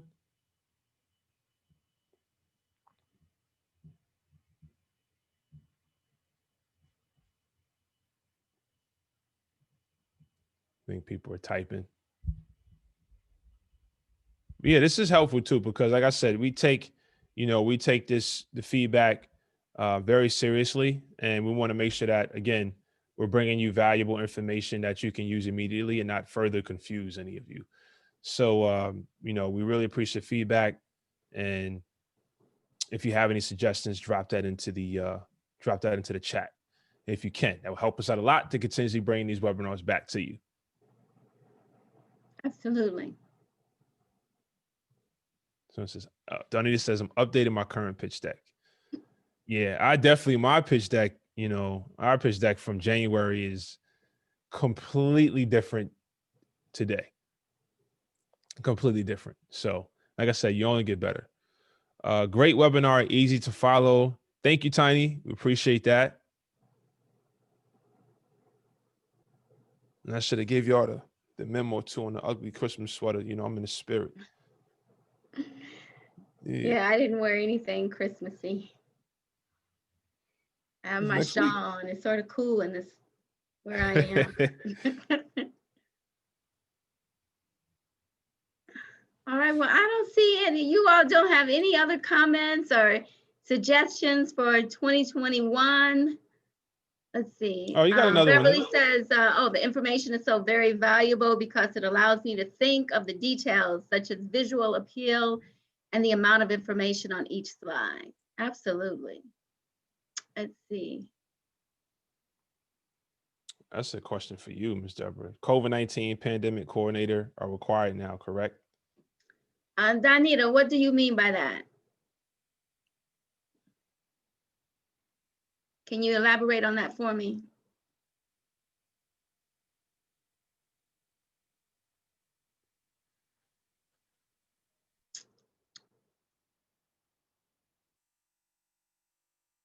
Pandemic advisors. Well, so are you suggesting that we should have a business advisor that specifically deals with pandemics, or because that's basically what we've been doing since the pandemic started in March, is we also had to pivot. And so we worked with Influ, Joshua Reed's company, to develop webinars specifically to help businesses pivot during COVID-19. We actually had 11 webinars that we had that began, I think they started in, was it May? May? Was it April, May?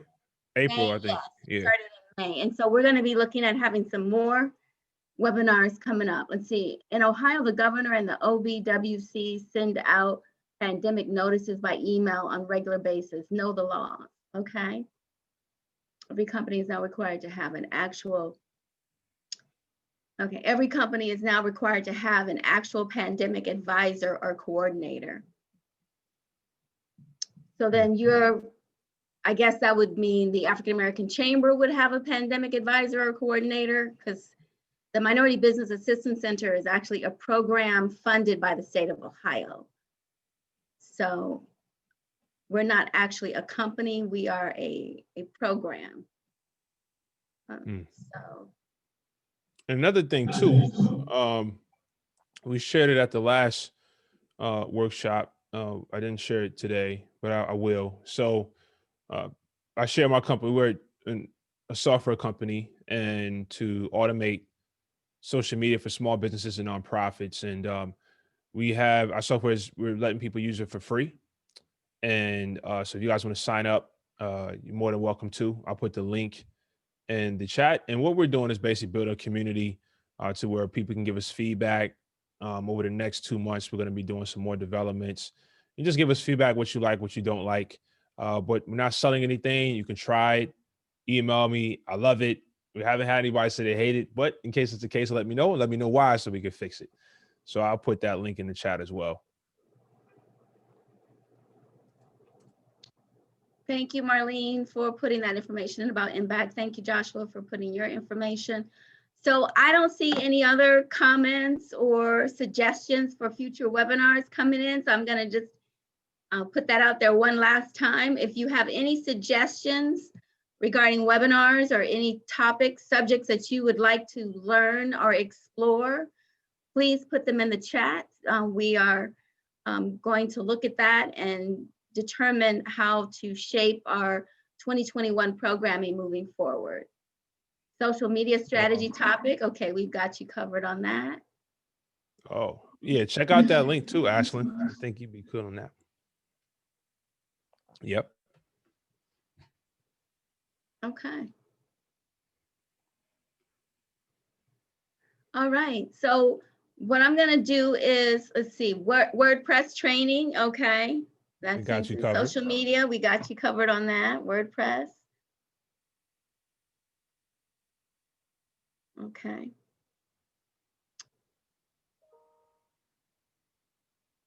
Well, you have my email and you also have trade marketing. Okay.